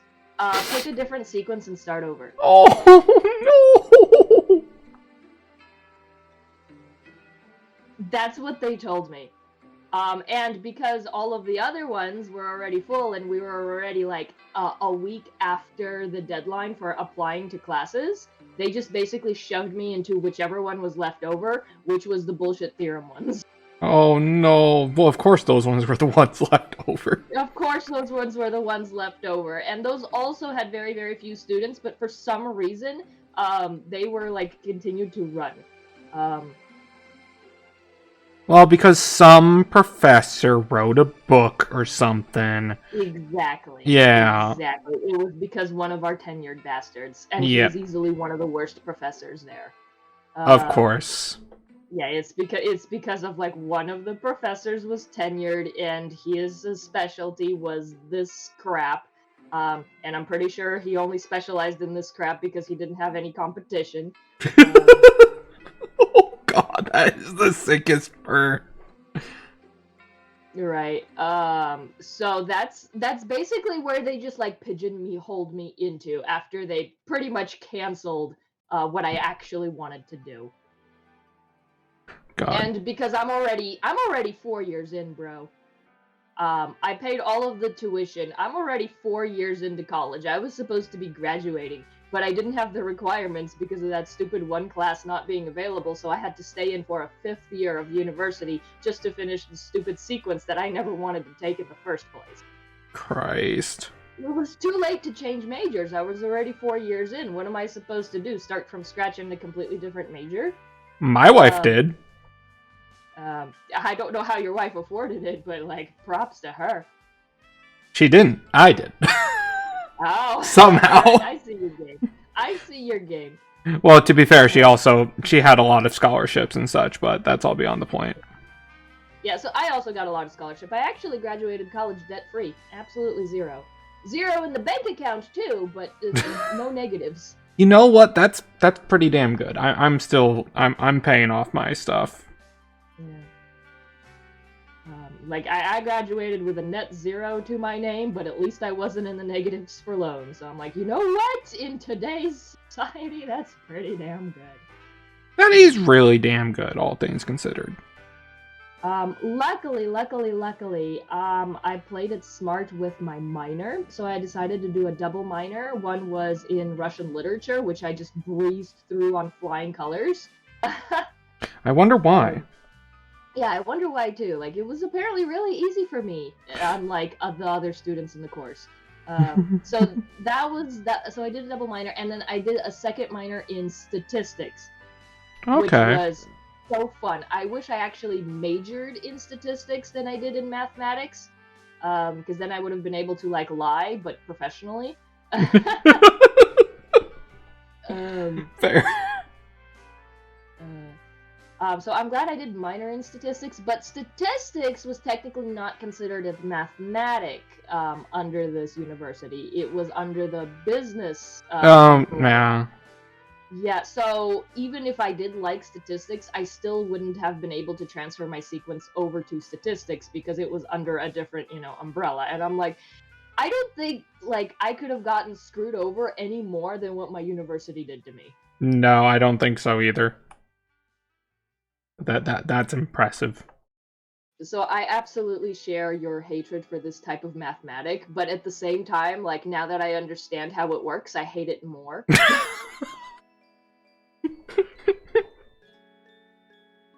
Yeah.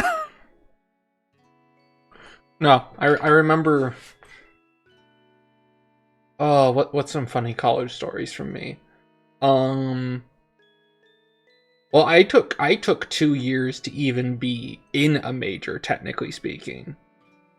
Because I went into the school, And like because we got to do like a whole like look around the school before we decided what our major was going to be and so on and so forth.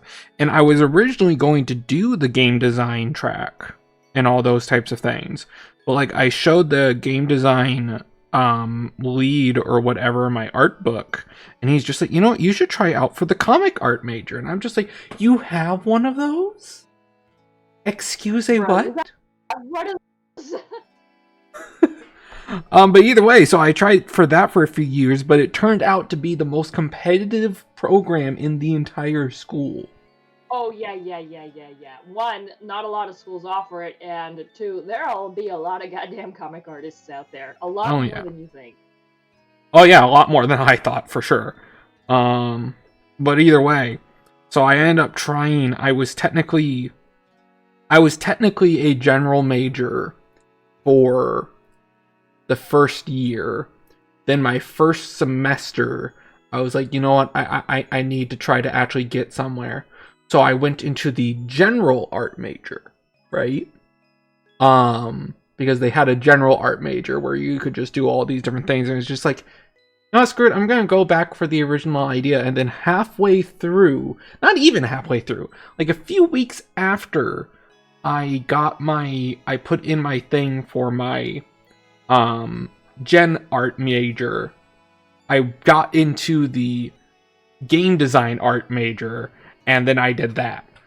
But here's the annoying part about all of it. So my school had a laptop program where like you get a laptop, you pay for it over the 4 years as part of your tuition, and you get a little bit of a deal on it. Like you get like a couple $1,000 laptop, but you really only pay like $1,200 or a little bit less than that when you actually do all the math. So you get a little bit of a deal on it. But like you change out your laptop every 2 years. As well as depending on which major you're in, you change your laptop. So I started out, since I was a general major or not non-decided or whatever you want to call it. I got an HP laptop. I like HP. HP is great. All those things. And like I was working with the HP laptop. And then I went into the gen art major and just like, okay, you have to take the Apple computer now. And I'm just like, what? Why are you giving me this shit? And it was during the time when Apple was like removing every single port on their computers. So I had one USB-C port. And I had to buy bullshit to do anything. And then I got back into the game design major, and they gave me back an HP laptop. Oh no, that sucks. They did that to me in community college as well. It's like, I took a Photoshop class, and I'm still pissed about that Photoshop class because I knew more than the professor and ended up pretty much teaching it. Because the professor explained it so poorly, I had to tutor everyone else on it. So I pretty much ended up teaching the course. But they made us use Macintosh computers in order to do it, and somehow I managed to give mine the blue screen of death. Oh no. I don't know how that happened on a Mac, but like, they had idiot proof, I promise. Oh, Macs are not idiot proof. I hated it so much because all of the files were just so disorganized. It was so difficult to like keep. And the thing is, we were like required to have multiple iterations of the same work. It's like every day we were supposed to save its own iteration. That way we could like go back in case we majorly fucked up. And so we ended up having like a good 10-12 files per project within a single week. And the organizing those files was such a pain in the butt. Like our first 3 weeks wasn't even Photoshop. It was learning this stupid Adobe program about how to organize files. The only useful thing I learned out of that was metadata, and that was like 2 hours worth of work out of 3 weeks. Yep. And I still don't do that. Like, I know that's good practice to like save multiple files, but I'm just like, nah. Because also like, very raw. Go ahead. Oh no, that was just agreement. Yeah. No, it's just like it's too much to keep track of. It's too much wasted resources on my computer. It's too much. It's just too much, especially when you're talking about like a file that can get up to like a gigabyte size, as some 3D models can. Like, it's just not worth it.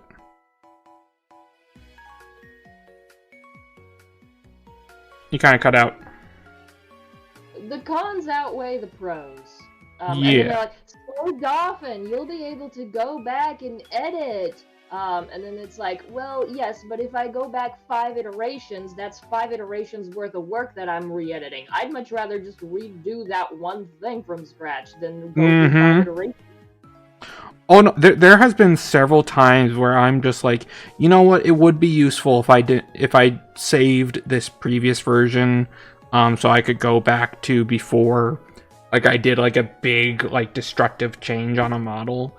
But I'm like, you know, I would sooner want to do the model from scratch, and have done that several times. Like Rana's most recent model. The human model, I was like... The dress? Huh? The dress? Yeah, with like the dress and everything. I was just like... I started working on it and it was really, really crappy. And I was trying a couple of things and I'm just like... Okay, these were good ideas, but they just didn't work. I scrapped the whole thing. I remade it from scratch and it took less time than like trying to go to a previous iteration, trying to course correct and all those types of things. Sometimes it's just easier to start over. Especially with 3D modeling, because if you have the basic shapes down, you can get things done so much quicker. If you know like what your idea is. They give you more of a save multiple file iterations when you're working in a team with other people, because just because you're willing to go back and do it from scratch doesn't mean those other people are. Oh yeah. So I think that hint is more when you're like working on a team, which is so that's why it's become like a professional standard practice. But when you are working alone, there are far too many cons than pros to do that. Yeah. No, I can agree with that. Okay, ball.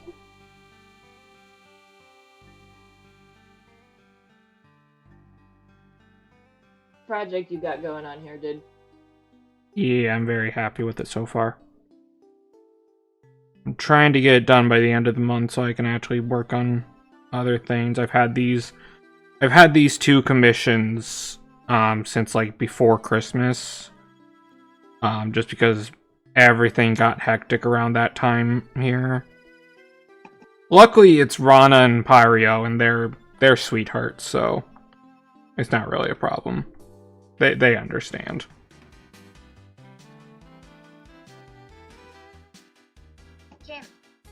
Is the Pokemon one for Pyrio, I'm assuming? Yes. And then the 3D models for Rana? Okay. Yeah. Well, obviously the 3D model is for Rana. I don't know, man. Pyrio might want to wear a mask for a meme and be willing to shell out for it. You don't know how many places there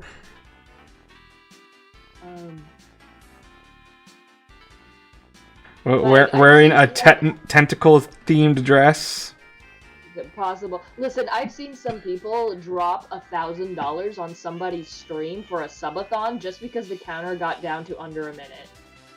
Yeah, I've seen that before too, and that's just absolutely people insane. People are willing to drop a lot of money for the meme, or for the Vine, or for the LOL. Like, I wouldn't put it past them. Luckily, Pyrio is a little bit smarter than that. At least I like to believe he is. Financial wisdom. Good on you, Pyrio, for not buying Rana's model.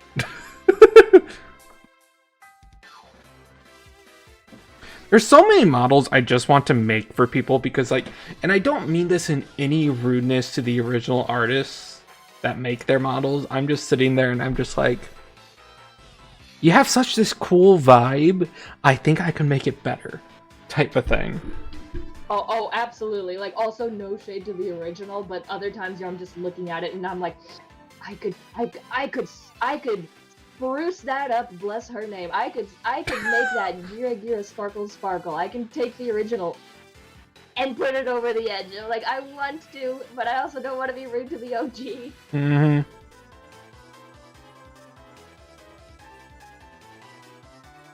And there's also just other people where I'm just like, you're such a cool person. I just want to make your model for you. But at the same time, that takes time. I did do that once. How long would you say it takes you to make a model from scratch to finish? In general, I normally give the time frame of about 20 hours. Oh, okay, that's not bad. That's not bad at all. Because it takes me like 20 hours just to rig a head. Yeah. Well, I mean, that's 20 hours. Of course, it's split over... You know, like that's the start to finish type of time. I don't know. The good thing about another... I always love talking to you about 3D versus 2D. It's always fun to talk about. Because, like, another great thing about 3D, though, is that, like, as much as rigging is still a pain in the butt and you have to think about it in so many more dimensions, you know, a whole third, it's honestly a lot quicker. Because you just have to make it look right. You don't have to worry about jiggles, you don't have to worry about all those things. But, like, then again, in 2D, you're able to do some insane shit. Like, I remember seeing this one where it's like, they had mouths that opened up across their body with, like, tongues spilling out or whatever as toggles. And that's the one you're talking about. Yeah. And that was just absolutely insane to me. Like, I think it would be possible in 3D, but it would be so much freaking harder. And you couldn't do it in a normal VRM. You would need to use... a VSF avatar, which has like all the like in general when it comes to because live 2D models, from my understanding, they're all just the math and they're the art and their logical sequencing and figuring out like if you do this, X happens, and you're able to program that in a lot easier. Maybe not easier, but more fluid, more options. Whereas in 3D, you have to deal a lot with like shader modules and such along those lines. You have to deal with all these different things that sometimes the base version of the file type just doesn't support. And it's aggravating. Because you're just like in 3D, you don't have to worry about, you know, jiggle and all of those other stuff. Like in Live 2D, yes, you have to worry about them, but it's because of that worry you have so much more control. 100%. What happens, and I like having that control. So, for example, like in 3D models, it bugs the crap out of me whenever long hair clips through a body, and I find that to be so distracting. That is 100% valid. Like, where's my reveal button? I actually don't think I have a reveal button set up. God dang it, Brave. Look at my... this is what I get to deal with. If you look at my screen, this is what I get to deal with my new VTuber modeling program. Like, I'm pretty sure I'm looking at something similar. It just looks in a different format. Like, I'm pretty sure somewhere in my process I have whatever that thing is too. It just looks different on a different menu. Yeah, I mean, you're peek behind the curtain, everybody. Reveal. So I'll just. No, I need the hood button. It's like channel point commands. Yeah. Okay. So how do you activate channel point commands on a 3D model? So basically, how to explain it? So once again, when on 2D models, like, on 2D models, so that's the other thing. With 2D models, for the most part, you can put everything in one file, in one thing, in one all of that, with the exception of certain things, like I know like throwables and such like that you can't really do in the original model. That's normal, that makes sense. But like your toggles, like it's the same idea of like, you see how I have my sword back here. That is what is called a blend shape.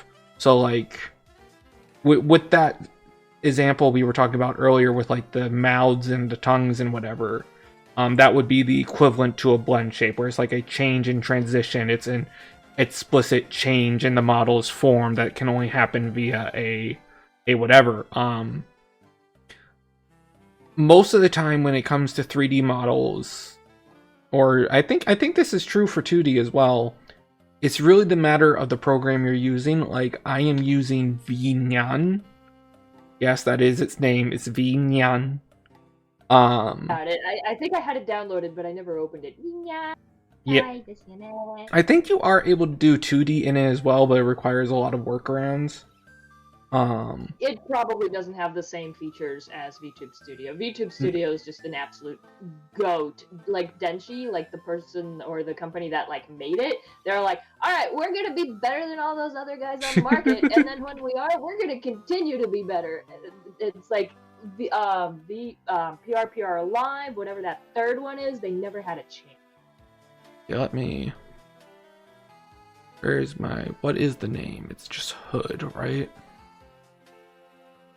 I have too many freaking toggles. Okay. Or do I not have enough? I love toggles. Oh, But yeah. yeah, I think that was one of the easiest ones when you said Okay. Live 2D. Like, all you have to do is do an animation or do an expression, and then you just have to activate it or deactivate it, and they Yeah. can stack. Like, we don't have to go through all of this mapping that I see on screen here for you. It's like, it's on or it's off. It's Yeah. playing or it's not playing, and then No. that's it. It's easy. It's very easy. Yeah, no, like the hardest thing we have here is like, if you look at this, where I have these three different things here. If I were to do that in a normal program where it was just a normal toggle, it wouldn't work well. Like I have my gamer time mode. I have my. I can't just do that. Okay. I have my gamer time mode, which is like when I have my controller out. If I were to, I can't actually do it due to how I set it up here, which is a good thing. But if I were to not have this set up the way that I do, if somebody were to, like, let's say redeem the kindness to make my Buster Sword come out, it would just not come out because I'm in a different animation. Or even worse, with how the blend shape is set up, the sword would appear, but the animation wouldn't play, so I would just have a sword sticking out of my controller. Lol. I think that's just a common thing for overlapping. Like in Live 2D models also, like if you have arms a certain shape and someone redeems something that only moves one arm, it will also break. Yeah. Oh, I know one major thing that I've seen a lot, which I just think is hilarious, is like with Live 2D, when you have like an arm, like I know Monarch has this issue. It's not, yeah, where like she'll have like a teacup and it just creates a new arm for her. But so like if she Yeah. raises her body too much, you'll be able to see the original arm just sitting there. Yeah, that happens all the time. Like, and then I've also seen VTubers do that on purpose for like comedic effect. Like, there's this one called Aether. I love Aether to death. He's like on a bit of a hiatus right now, though.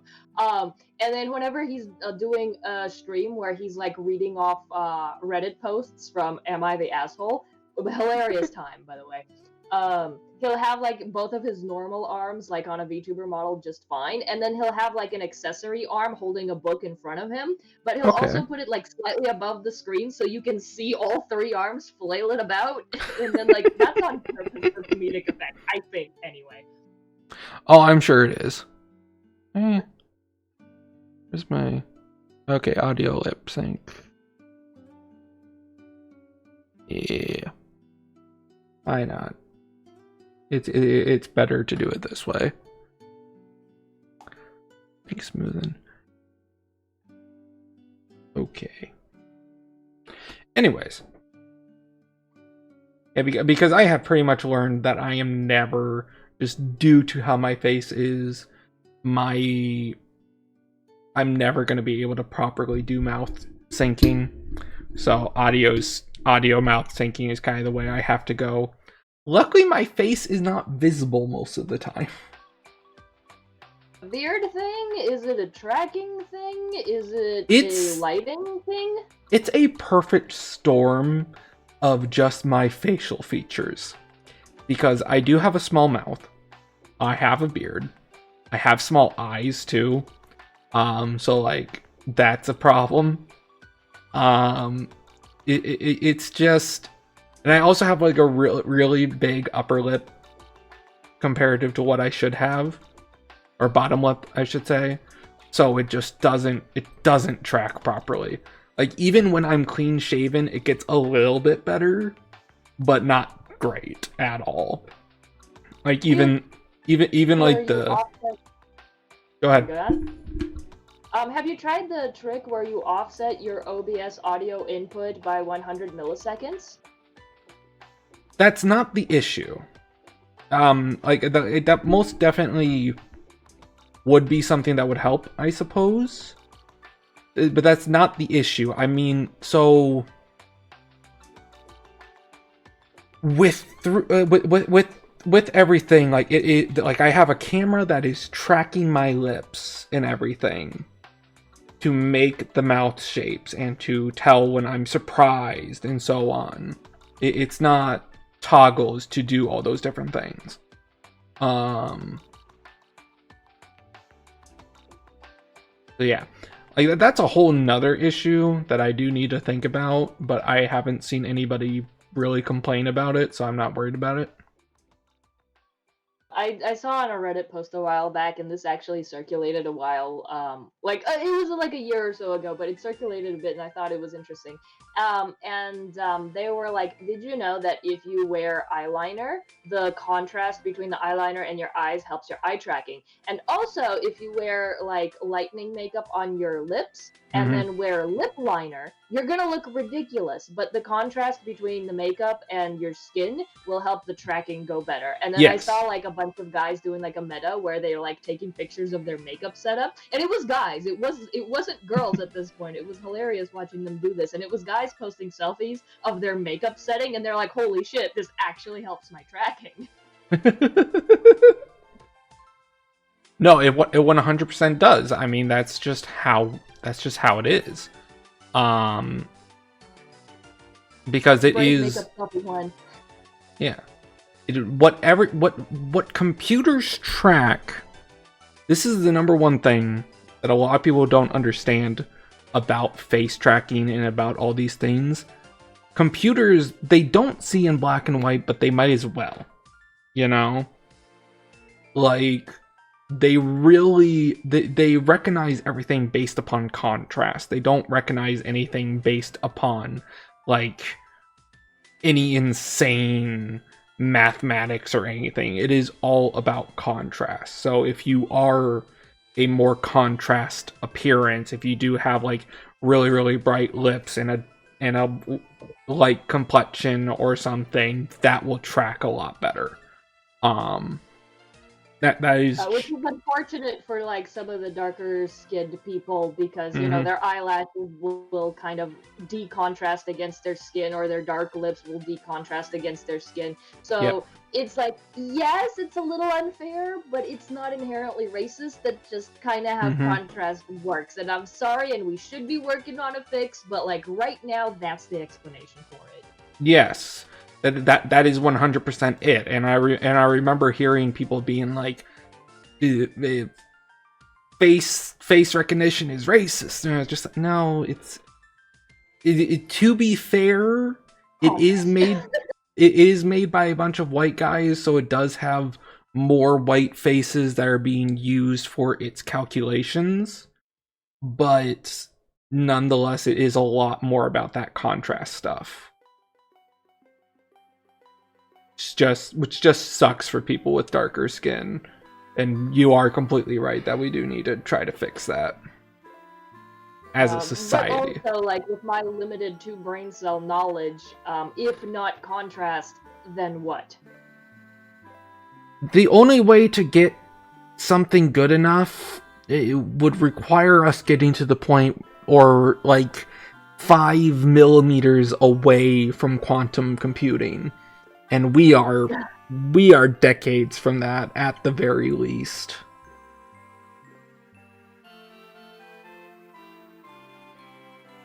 Man, I think you're lowballing human ability there a little bit. Like, I don't think we're decades away from it, but we are far from it. Like, No, yeah. if we have it within 5 years, I'd be like, okay, that's a reasonable amount of time for technology to evolve. Oh yeah. Well, because like quantum computing is just such a insane departure. Here's the thing. This is my general opinion. We would have had quantum computing 100 years ago if, when we were deciding and creating technology and such along those lines, would have decided to take a different direction with it. But since we decided the direction that we did, it's going to be a lot harder to get there. I think 5 years is possible. I'm not discrediting that. Humans are insanely ingenuity. What is the word for having ingenuity? What is that? That's it. I made it. That's it. But either way, I don't know. It'd be interesting to see where we're at in a few years.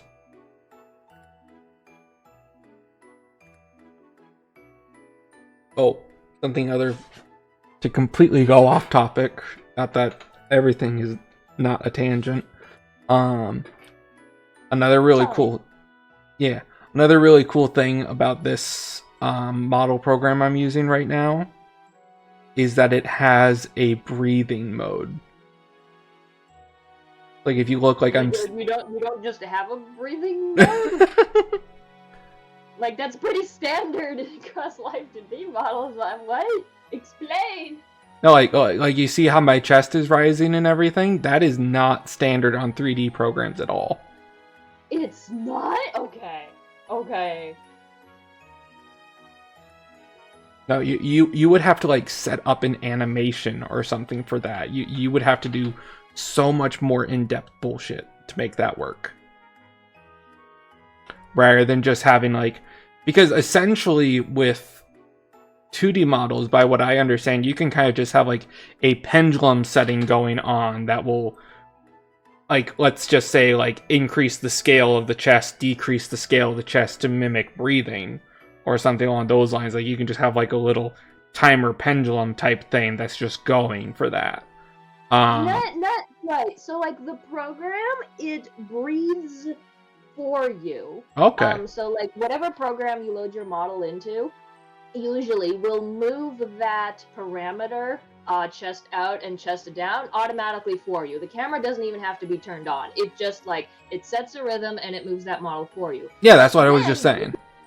Yeah, but then you can use that automatic movement to add a pendulum to move something else. For example, my crown floaty. So I attached a pendulum to the automatic breathing movement of the program. And so when the bottom of the pendulum moves, it swings my crown based on my breathing and also some other parameters. Okay. But like the program automatically breathes for you, but then you can attach shaky things so that the program will automatically move other things for you based on your breathing as well. Yeah. But like breathing movement is very just standard. Like that's what you do when you load in the model without camera tracking or anything. Yeah, that is not standard for 3D at all. The fact that Vignon has that is like major. Like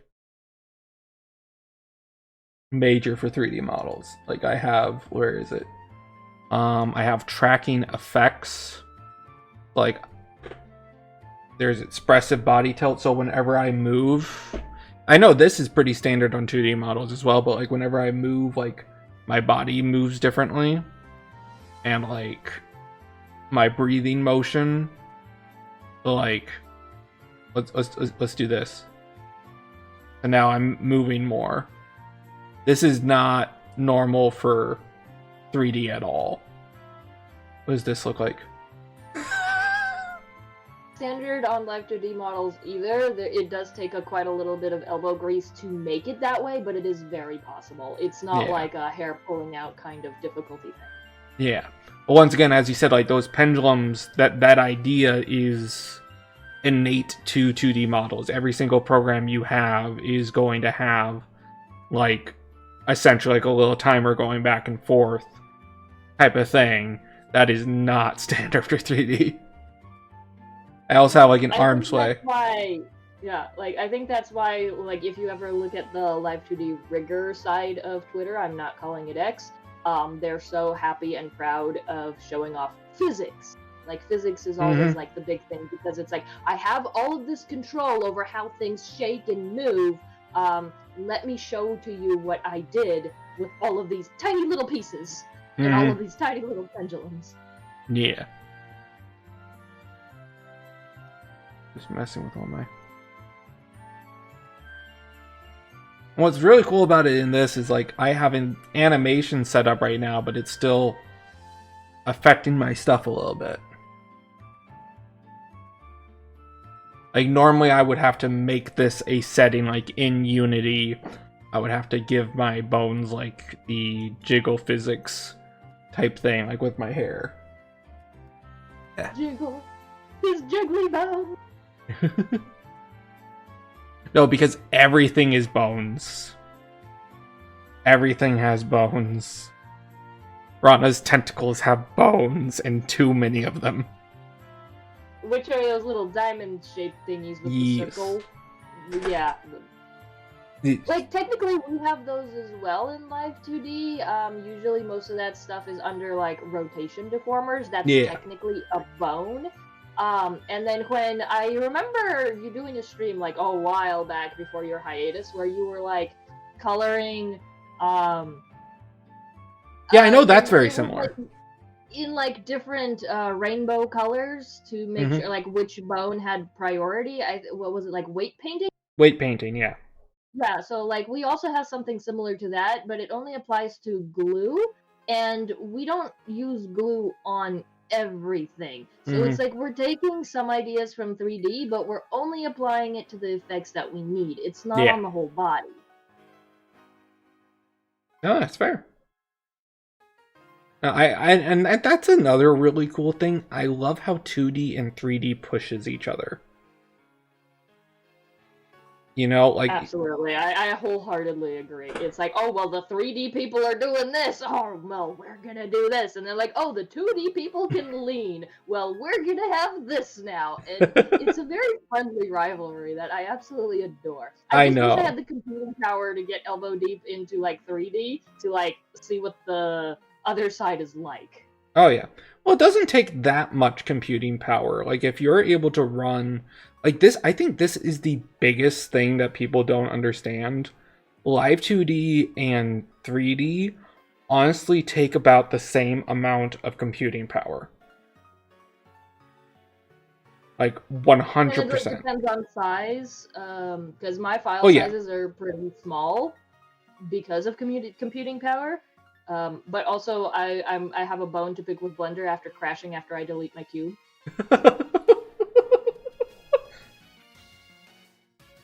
Oh boy. No. No, I love my 3D world. It's fun.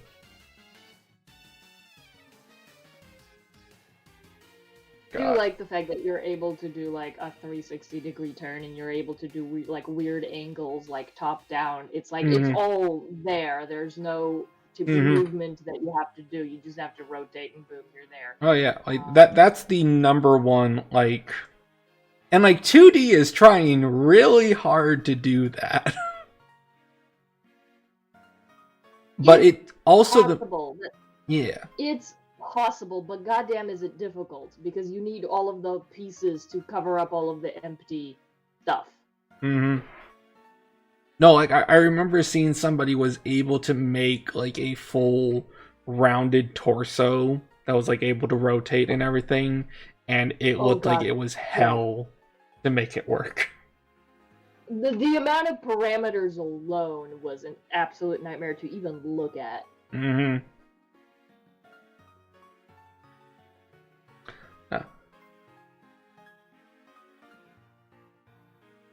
But like one thing I will appreciate about like Life 2D, which I haven't really seen 3D do, but I think it should be possible, but I haven't seen it, is like stickers and expressions, and other toggles. So it's not just like moving the body, but like little hearts popping out, little stars showing up in your eyes, getting tears to roll down your face, like all those little like animated stickers. Like I absolutely adore those, and I think it should be possible in 3D. I Oh, just it's haven't seen people utilize it.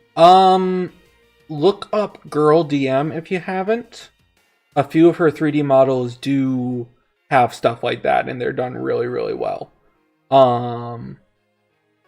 But no, that is 100% possible. That's 100% not even that difficult. It's difficult to make it as fluid as Live 2D, and I think that's the major thing as to why a lot of people don't do it, is because it's just not as good looking in general, unless you design your model to be looked at as if it's a live 2D model. And I might make enemies by saying this, but I'm just going to say it. If you get a 3D model, like if you get a 3D VTuber model with the direct intention of trying to make it look 2D, why did you even get the 3D model? Oh, absolutely, but in reverse. It's like if you're Yeah. trying to get a live 2D model but make it move like a 3D model, why are you getting the live 2D? Mm-hmm. Like, you're going through all this extra effort for what it's just not built for. Like, I'm not against, like, models that are designed to look 2D-ish. Like, there's... Like, Rana's model is designed to look 2D-ish, and such along those lines with, like, the cell shading and all those different types of things. But it is still designed to move around in a 3D space and look 3D and look like it's able to be three-dimensional. Where, like, if you just want to be an anime character and look like an anime character and so on and so forth, do Live 2D. It is so much better for it. Like, if you want to have this more movement, if you want to have more interactability and such along those lines, do 3D. They both have their strengths and weaknesses, and you should determine which one you use based upon the strength. Not try to pigeonhole it. People who are getting the model, like, I hate the phrase "do your research," but in this case, I'm gonna have to use it. Like, do your research. What do you want to do? What do you want your model to do? Mm-hmm. And then get whatever you need based off of that. Don't just go, oh, Live 2D is popular, so I'm gonna get a Live 2D model and then try to force 3D features out of it. Or like, oh, I want to have a 3D model, but I want it to make it look like 2D, so I'm going to force Live 2D into a 3D model. Mm-hmm. And then the commissioner is gonna look at you. It's like, yeah, I can, but just go get the other one. Yeah, exactly. Like, I remember, and I was fully willing to do it, and there was like some interesting ideas to it. I did have a commissioner a little bit ago that did sadly break up the commission due to financial restraints, which I understood and just let it go. But either way, and like she was like, yeah, I want the mouth to look 2D. I want the face to look kind of 2D-ish. I want all these things. I want it to be 2D, but I want it to be a 3D model. And the reason for that was because it was planned to be used in VR chat, so I kind of get the idea. But it was just one of those things. I think that's the end goal, at least in this era right now, is to have a 2D looking model in VR chat. Yeah. So like I understood it. That makes sense. But it's also just the thing of like, okay, That's really not the point of a 3D model. But you know what? I can make it work. And I was learning some really cool tips and tricks to do it. Like, I learned this thing that you can do, how to explain it? So in 3D models, you have, so 3D models are essentially a whole bunch of dots that connect to each other with lines that then create the faces and all those different types of things. That is what... Same of Live 2D, actually. Huh? That's pretty much the same of Live 2D, actually. Yeah. No, but I'm talking about, like, with Live 2D, I'm talking about, like, the art aspect itself. Live 2D, yes, you have all that for, like, the mesh and the movement and such along those lines, which that is very similar. But, like, the underlying art in and of itself is, like, an actual physical drawing. Several different layers of it pieced together and so on and so forth. The art of a 3D model in and of itself, although it's more complicated and done less complicated than that, is essentially a bunch of dots that are connected and so on and so forth. Each one of those faces, as we call it, so we call it vertices, edges, and faces. Every vertex connects to another vertex that creates an edge, and when 3 or more of those connect, that creates a face. That's beyond the point. One of the really cool things that you can do is each, generically speaking, like if you look at my like my scarf, I explicitly have a 2-sided shader on it so that you can see the model's texture on both sides. But that's not... Okay, I see what you're getting at. Yeah, that's not generically how it is. Generically speaking, unless you have that 2-sided shader, the face will have one side of it, which is called the normal, and then if you look at it from the opposite end, you'll see right through it. There's this really, really cool thing that I learned how to do that I'm kind of sad the commissioner stopped, because I was going to do it for them, where you could reverse some of the faces on the face so that you were looking into the model's face and have like the mouth inset inside of it. So like when you look at the model, like the side, it looked more like, you know how like anime drawings, purely for the sake of budget, when you look at a character from the side, like they'll have like a little bit of like a lip shield, like just like a flesh shield in front of their mouth. Yeah, that because like animating a mouth from the side is off. Oh, it's hell. But either way, it would look like that when you look at it from the side. That's cool. That would be really cool. Yeah, actually, do I have that model still? Let me see if I have that model. Can you show it? If it was a canceled commission? It didn't get very far. I don't have any of the, like, details on it.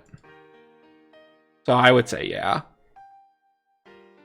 Like, in that aspect, and I know people trash all over it, but I think Vroid would have actually been their best. Because looking 2D as a 3D model, like, I think Vroid actually does better than either Live 2D or a Blender-made 3D model. Yeah.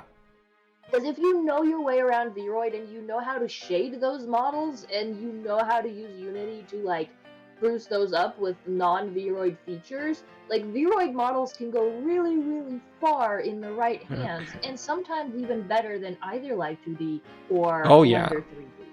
I've seen some really good Vroids. Oh god, what even was her name?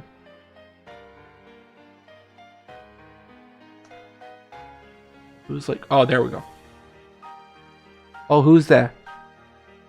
Fated Knight, it's nice to see you. Ah. Seems, do I not have the... I might not actually have the... Oh, nope, I do. Okay.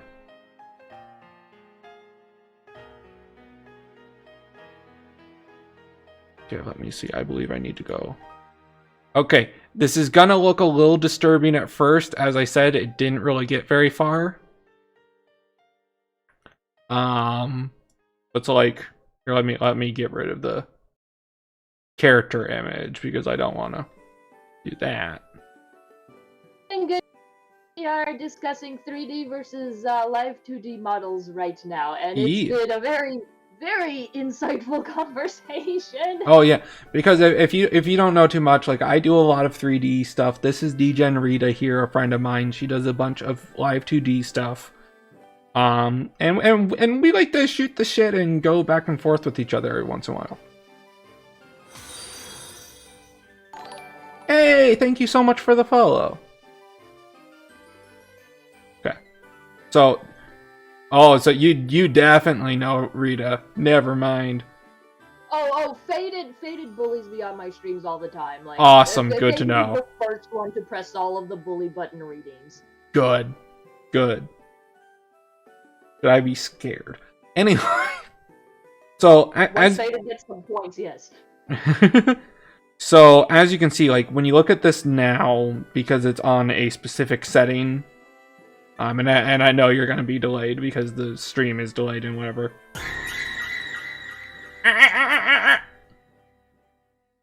Oh, thank you for the 100 bits. Means a lot. Faded presses all the bully buttons. God, nobody's used the jump scare one in a while. But either way, so as you can see, like it looks normal, and then this is purely an in concept. I know it looks like nightmare fuel. You can see when you look to the side. I see what you mean with the mouth now. Okay. Yeah.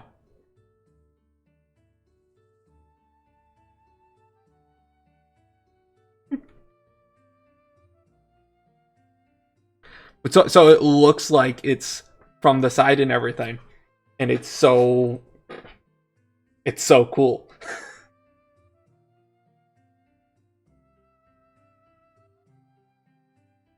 For you. Yes. Can you name off some 3D modeling artists that you kind of look up to or aim towards or at least take inspiration from? Aim towards? That's a harder question. But Recoil's artists that yeah. you kind of like look to for either guidance, self-guidance, or inspiration, or just like, oh, that's neat. Yeah, there was this one. Oh, what was her name? What is her name?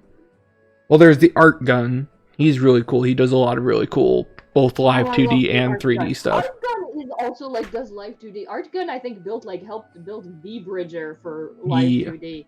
I love the Art Gun. Yeah. But there's this other one, I can't remember her name. I haven't actually looked at it in a while, but she does really good like 2D looking 3D models and everything. Like it looks really, really nice. Forget her name though. Is it a Japanese name? No, I know her main model is like a cyborgish with like the kitty ears, the kitty ear headphone type thing. I haven't been on Twitter or anywhere in forever, so I can't really remember. But like, I really like Recoil stuff. Recoil does some really cool, like some really cool like graphic comic book style shadings and such along those lines. Like he does shading from scratch, which is utterly insane. God, I'm having a hard time thinking of anybody. Hey, are you willing to play like YouTube videos on stream? Yeah, sure. Don't send the link in chat, but send it to me. Because I have a video and it is it just made my jaw drop. It's 3D modeling of a head. Hold on, let me DM it to you. and I showed it to Rimu, and I showed it on stream, and Rimu, also is like also a 3D person, and then Rimu like quote unquote said it was like orgasmic to look at. I said it was orgasmic, but like Rimu was also in absolute awe of this video and what this Japanese artist did with 3D. Oh. Why did...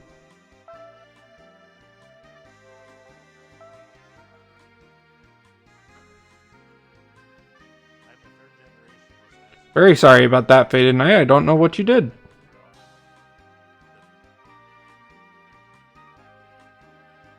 Faded might have accidentally typed out a banned word or something. Yeah. Sorry, Faded! Faded is in naughty person jail. Oh, yeah, no, I've seen stuff like this before. It's always fun to the speed. Oh, come on. Just let me... My favorite part of the video is towards the end where they render the hair, and I'm like, God damn, that looks like a nice 2D texture. Mm-hmm. Yeah, no, watching these types of things are always insane. Because I also watch them and I'm just like, that's not how I 3D model at all, but okay.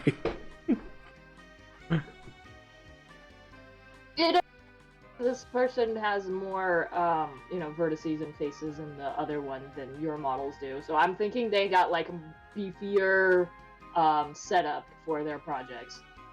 Oh no, I could do more vertices. I choose not to because it's better for the client. And such along those lines.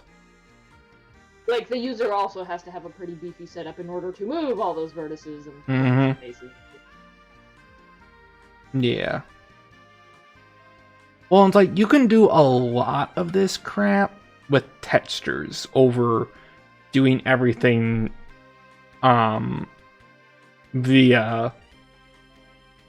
vertices.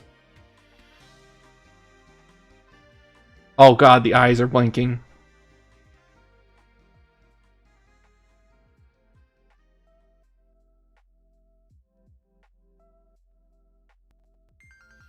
That's just crazy.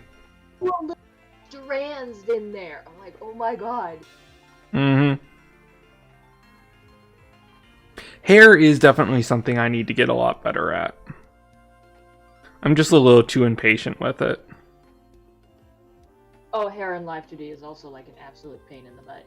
Because of how much it moves. Like, the more it moves, I'm assuming this is the same in 3D. Like, the more it moves, the more points it needs.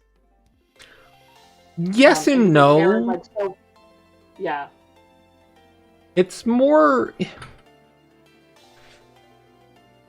It's more the problem of the more strands you have. You know?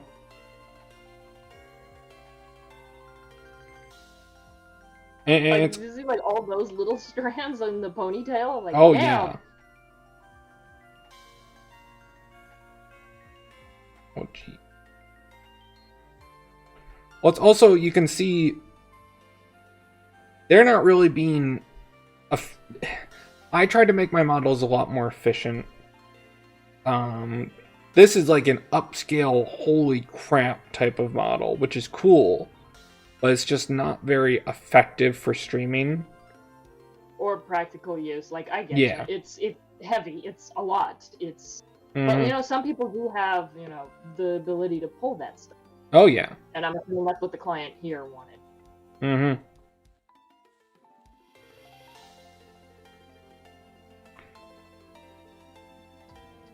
Oh, this is so good.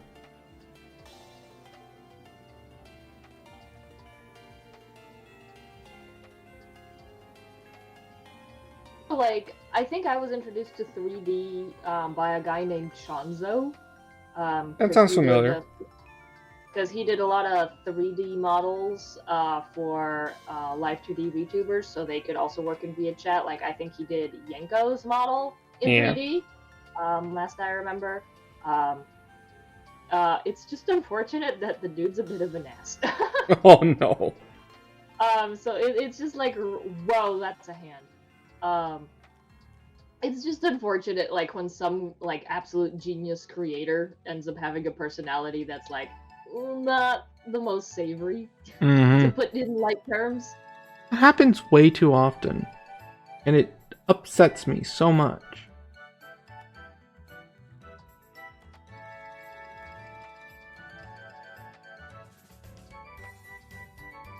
Oh God.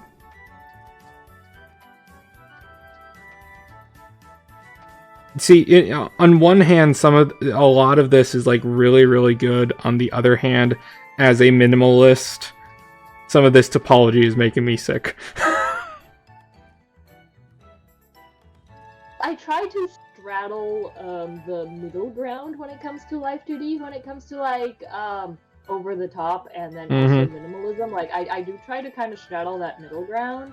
And then I look over at other Life 2D riggers that have warp deformers at like 100 by 100 vertices, and I look at my 2 by 2 vertice, and I'm like, yeah, okay, we're not on the same plane here.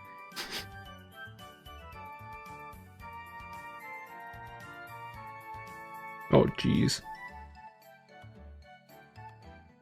I do want to get better in touchscreen too. But to be fair, most of my touchscreen is budget touchscreen.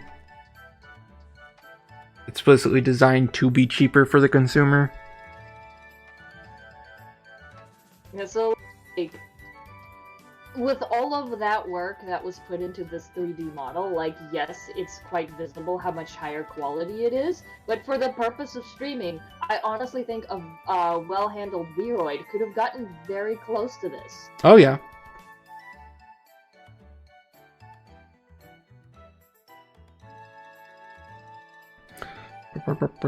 Okay, get out of there. Shut up, Copilot. Nobody wants your AI bullshit.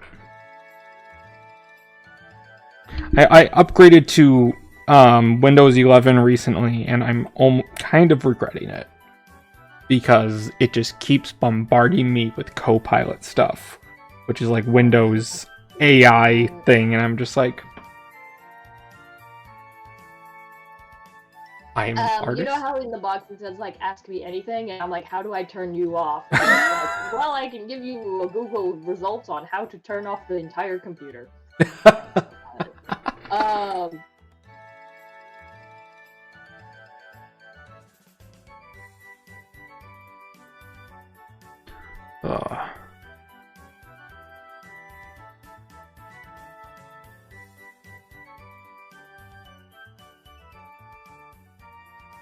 I think this is good progress.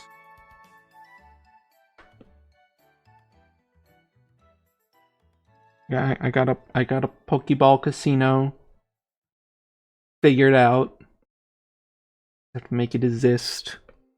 We're bringing the Kanto gambling back. No, Pyrio is just like, okay, so I have an entire island that's a casino. The whole thing or the whole thing? When you get on the roller coaster, you gamble your life. Oh yeah, you can ask a question.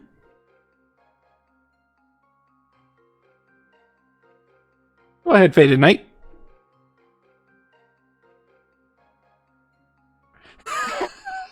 Gambling. I don't have gambling. I am a good Christian channel. Kidding. I do not have gambling. Recently, I decided to name my gambling points respect. So you're literally either learning or earning or losing respect. Can I get a 3D duck?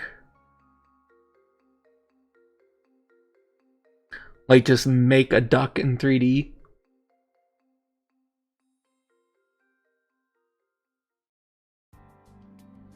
I could probably do that.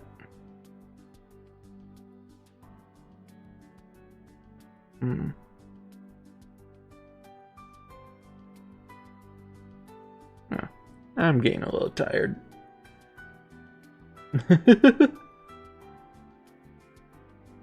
Lol. Speaking of all of that education and mathematics about earlier, I actually do got to get back to Japanese education. Alright. But Thank you for letting me pop on and rant. No problem at all. It looks like you're also about to wrap up. Yeah, I believe I am. I did not make you lose any of your respect, Faded. That was your own gambling addiction. That was your own fault. That was your own damn fault. But Faded was at the top of the chart, and then now Faded's back down at 0.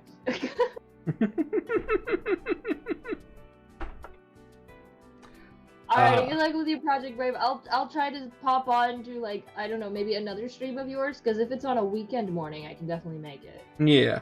No, my streams are pretty much always going to be Friday nights like this. Well, nights for me, mornings for you. Who rigged it against you? Here's something you need to understand. All gambling is rigged. The house always wins. So you are the fool to play I literally rigged it into the chatter's favor. Like, it's just the skill issues at that point. Oh, God. At that time, I had 55% for chatter, 45% for house. Oh, wow. So that is genuinely a skill issue. It's not that percentage anymore, but at that time it was. It was in the chatter's favor. Oh, so it's not anymore? It's not anymore. I don't remember if I set it into house favor or equal 50-50. I do gotta go back and check. But at that time, it was in chat favor. Just make it 100% house favor. Or, actually, no. Then they'll catch on. Then they'll catch on. No. Actually, even better. Make it 100% chat favor. Because then they'll be so scared of the one time they get unlucky, thinking that it's not 100% in their favor. Oh, I can do you one better. I can have it 100% on chat favor for like a couple of minutes, and once they're like, "Oh, whoa, what the hell is this luck?" Drop it to 0. Yes. Oh, it's like, okay, don't tell Rana, but I have this one. So in all of my campaigns, I have this one item I give players, or at least they get the option to get, called the Cursed Rabbit's Foot. Basically, all it is, so like, you're semi-aware of like D&D and such along those lines, right? Like, have you played at all, or I don't really remember? Yes. Okay. So basically, I give them a rabbit's foot, and its effect is they get the effect of the luck feat, right? You just, like, once per whatever, you get to re-roll a roll. But then I explicitly add on to it. You have to attune to this foot. You don't want to get rid of it. And whenever you use it, you have to roll a d6. The d6 does nothing. They're just, every time they're using this foot, they have to roll a d6. And then I will give them a reaction like, okay, nothing happens. Evil. So now you're thinking like all of your stuff is based on this D6. Mm-hmm. No, it's like, I remember Rana has it in the D&D VTuber campaign thing. And every time Rana does it, they're just like, Brave, what's gonna happen? Just like, nothing. You're fine. It's the paranoia. It's the paranoia, exactly. And I always love, I explicitly make it so, like, the way how the curse works it's not like it attaches itself to you or anything along those lines. It's just you grow really attached to it. You just want to keep it, type of thing. You know, it's just like it becomes your little precious. And so, like, one of the party members will make fun of the party member for keeping it around. Like, in my other campaign, I have it where a elf currently has the rabbit's foot, and it's like an elf hunter or whatever, and everybody's always joshing on the elf, being like, why do you carry that rabbit's foot around? It's just like, it's lucky. Why is it lucky? Because rabbits are hard to kill. Did you kill the rabbit? No, but it's a lucky rabbit's foot, I swear. Luck. From the person that did kill the rabbit. Yep. But it's always just like the paranoia. I absolutely love giving paranoia items to players. Like I do it whenever I can, or like just a item that's just useful and useless at the same time. Like for instance, there's this one that I gave them, and I tried to tempt them so hard to take it, but they just didn't. It was a breastplate where the effect was you were like immune to poisons, you were immune to all these different things, it would give you a bunch of defense, it would do all these things for you. But it was cursed, so you couldn't remove it, and it always gave you like 1 tier of being intoxicated. So you're always a little buzzed when you had it on. Wow, a whole plate of breasts. Amazing. I would have taken it. Alright. I'm gonna head off. You have a good night. Alright. Or day, or whatever. Super, buddy. See you around. I guess see you next week, potentially. Yeah. Thank you so much. Jack! Thank you so much, everybody, for coming out. Acolytes, technically speaking, I suppose. Alright, bye-bye, acolytes! Bye!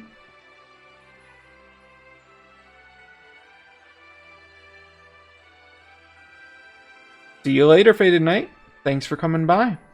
I do plan on being back next Friday. Next Friday will be the end of the month.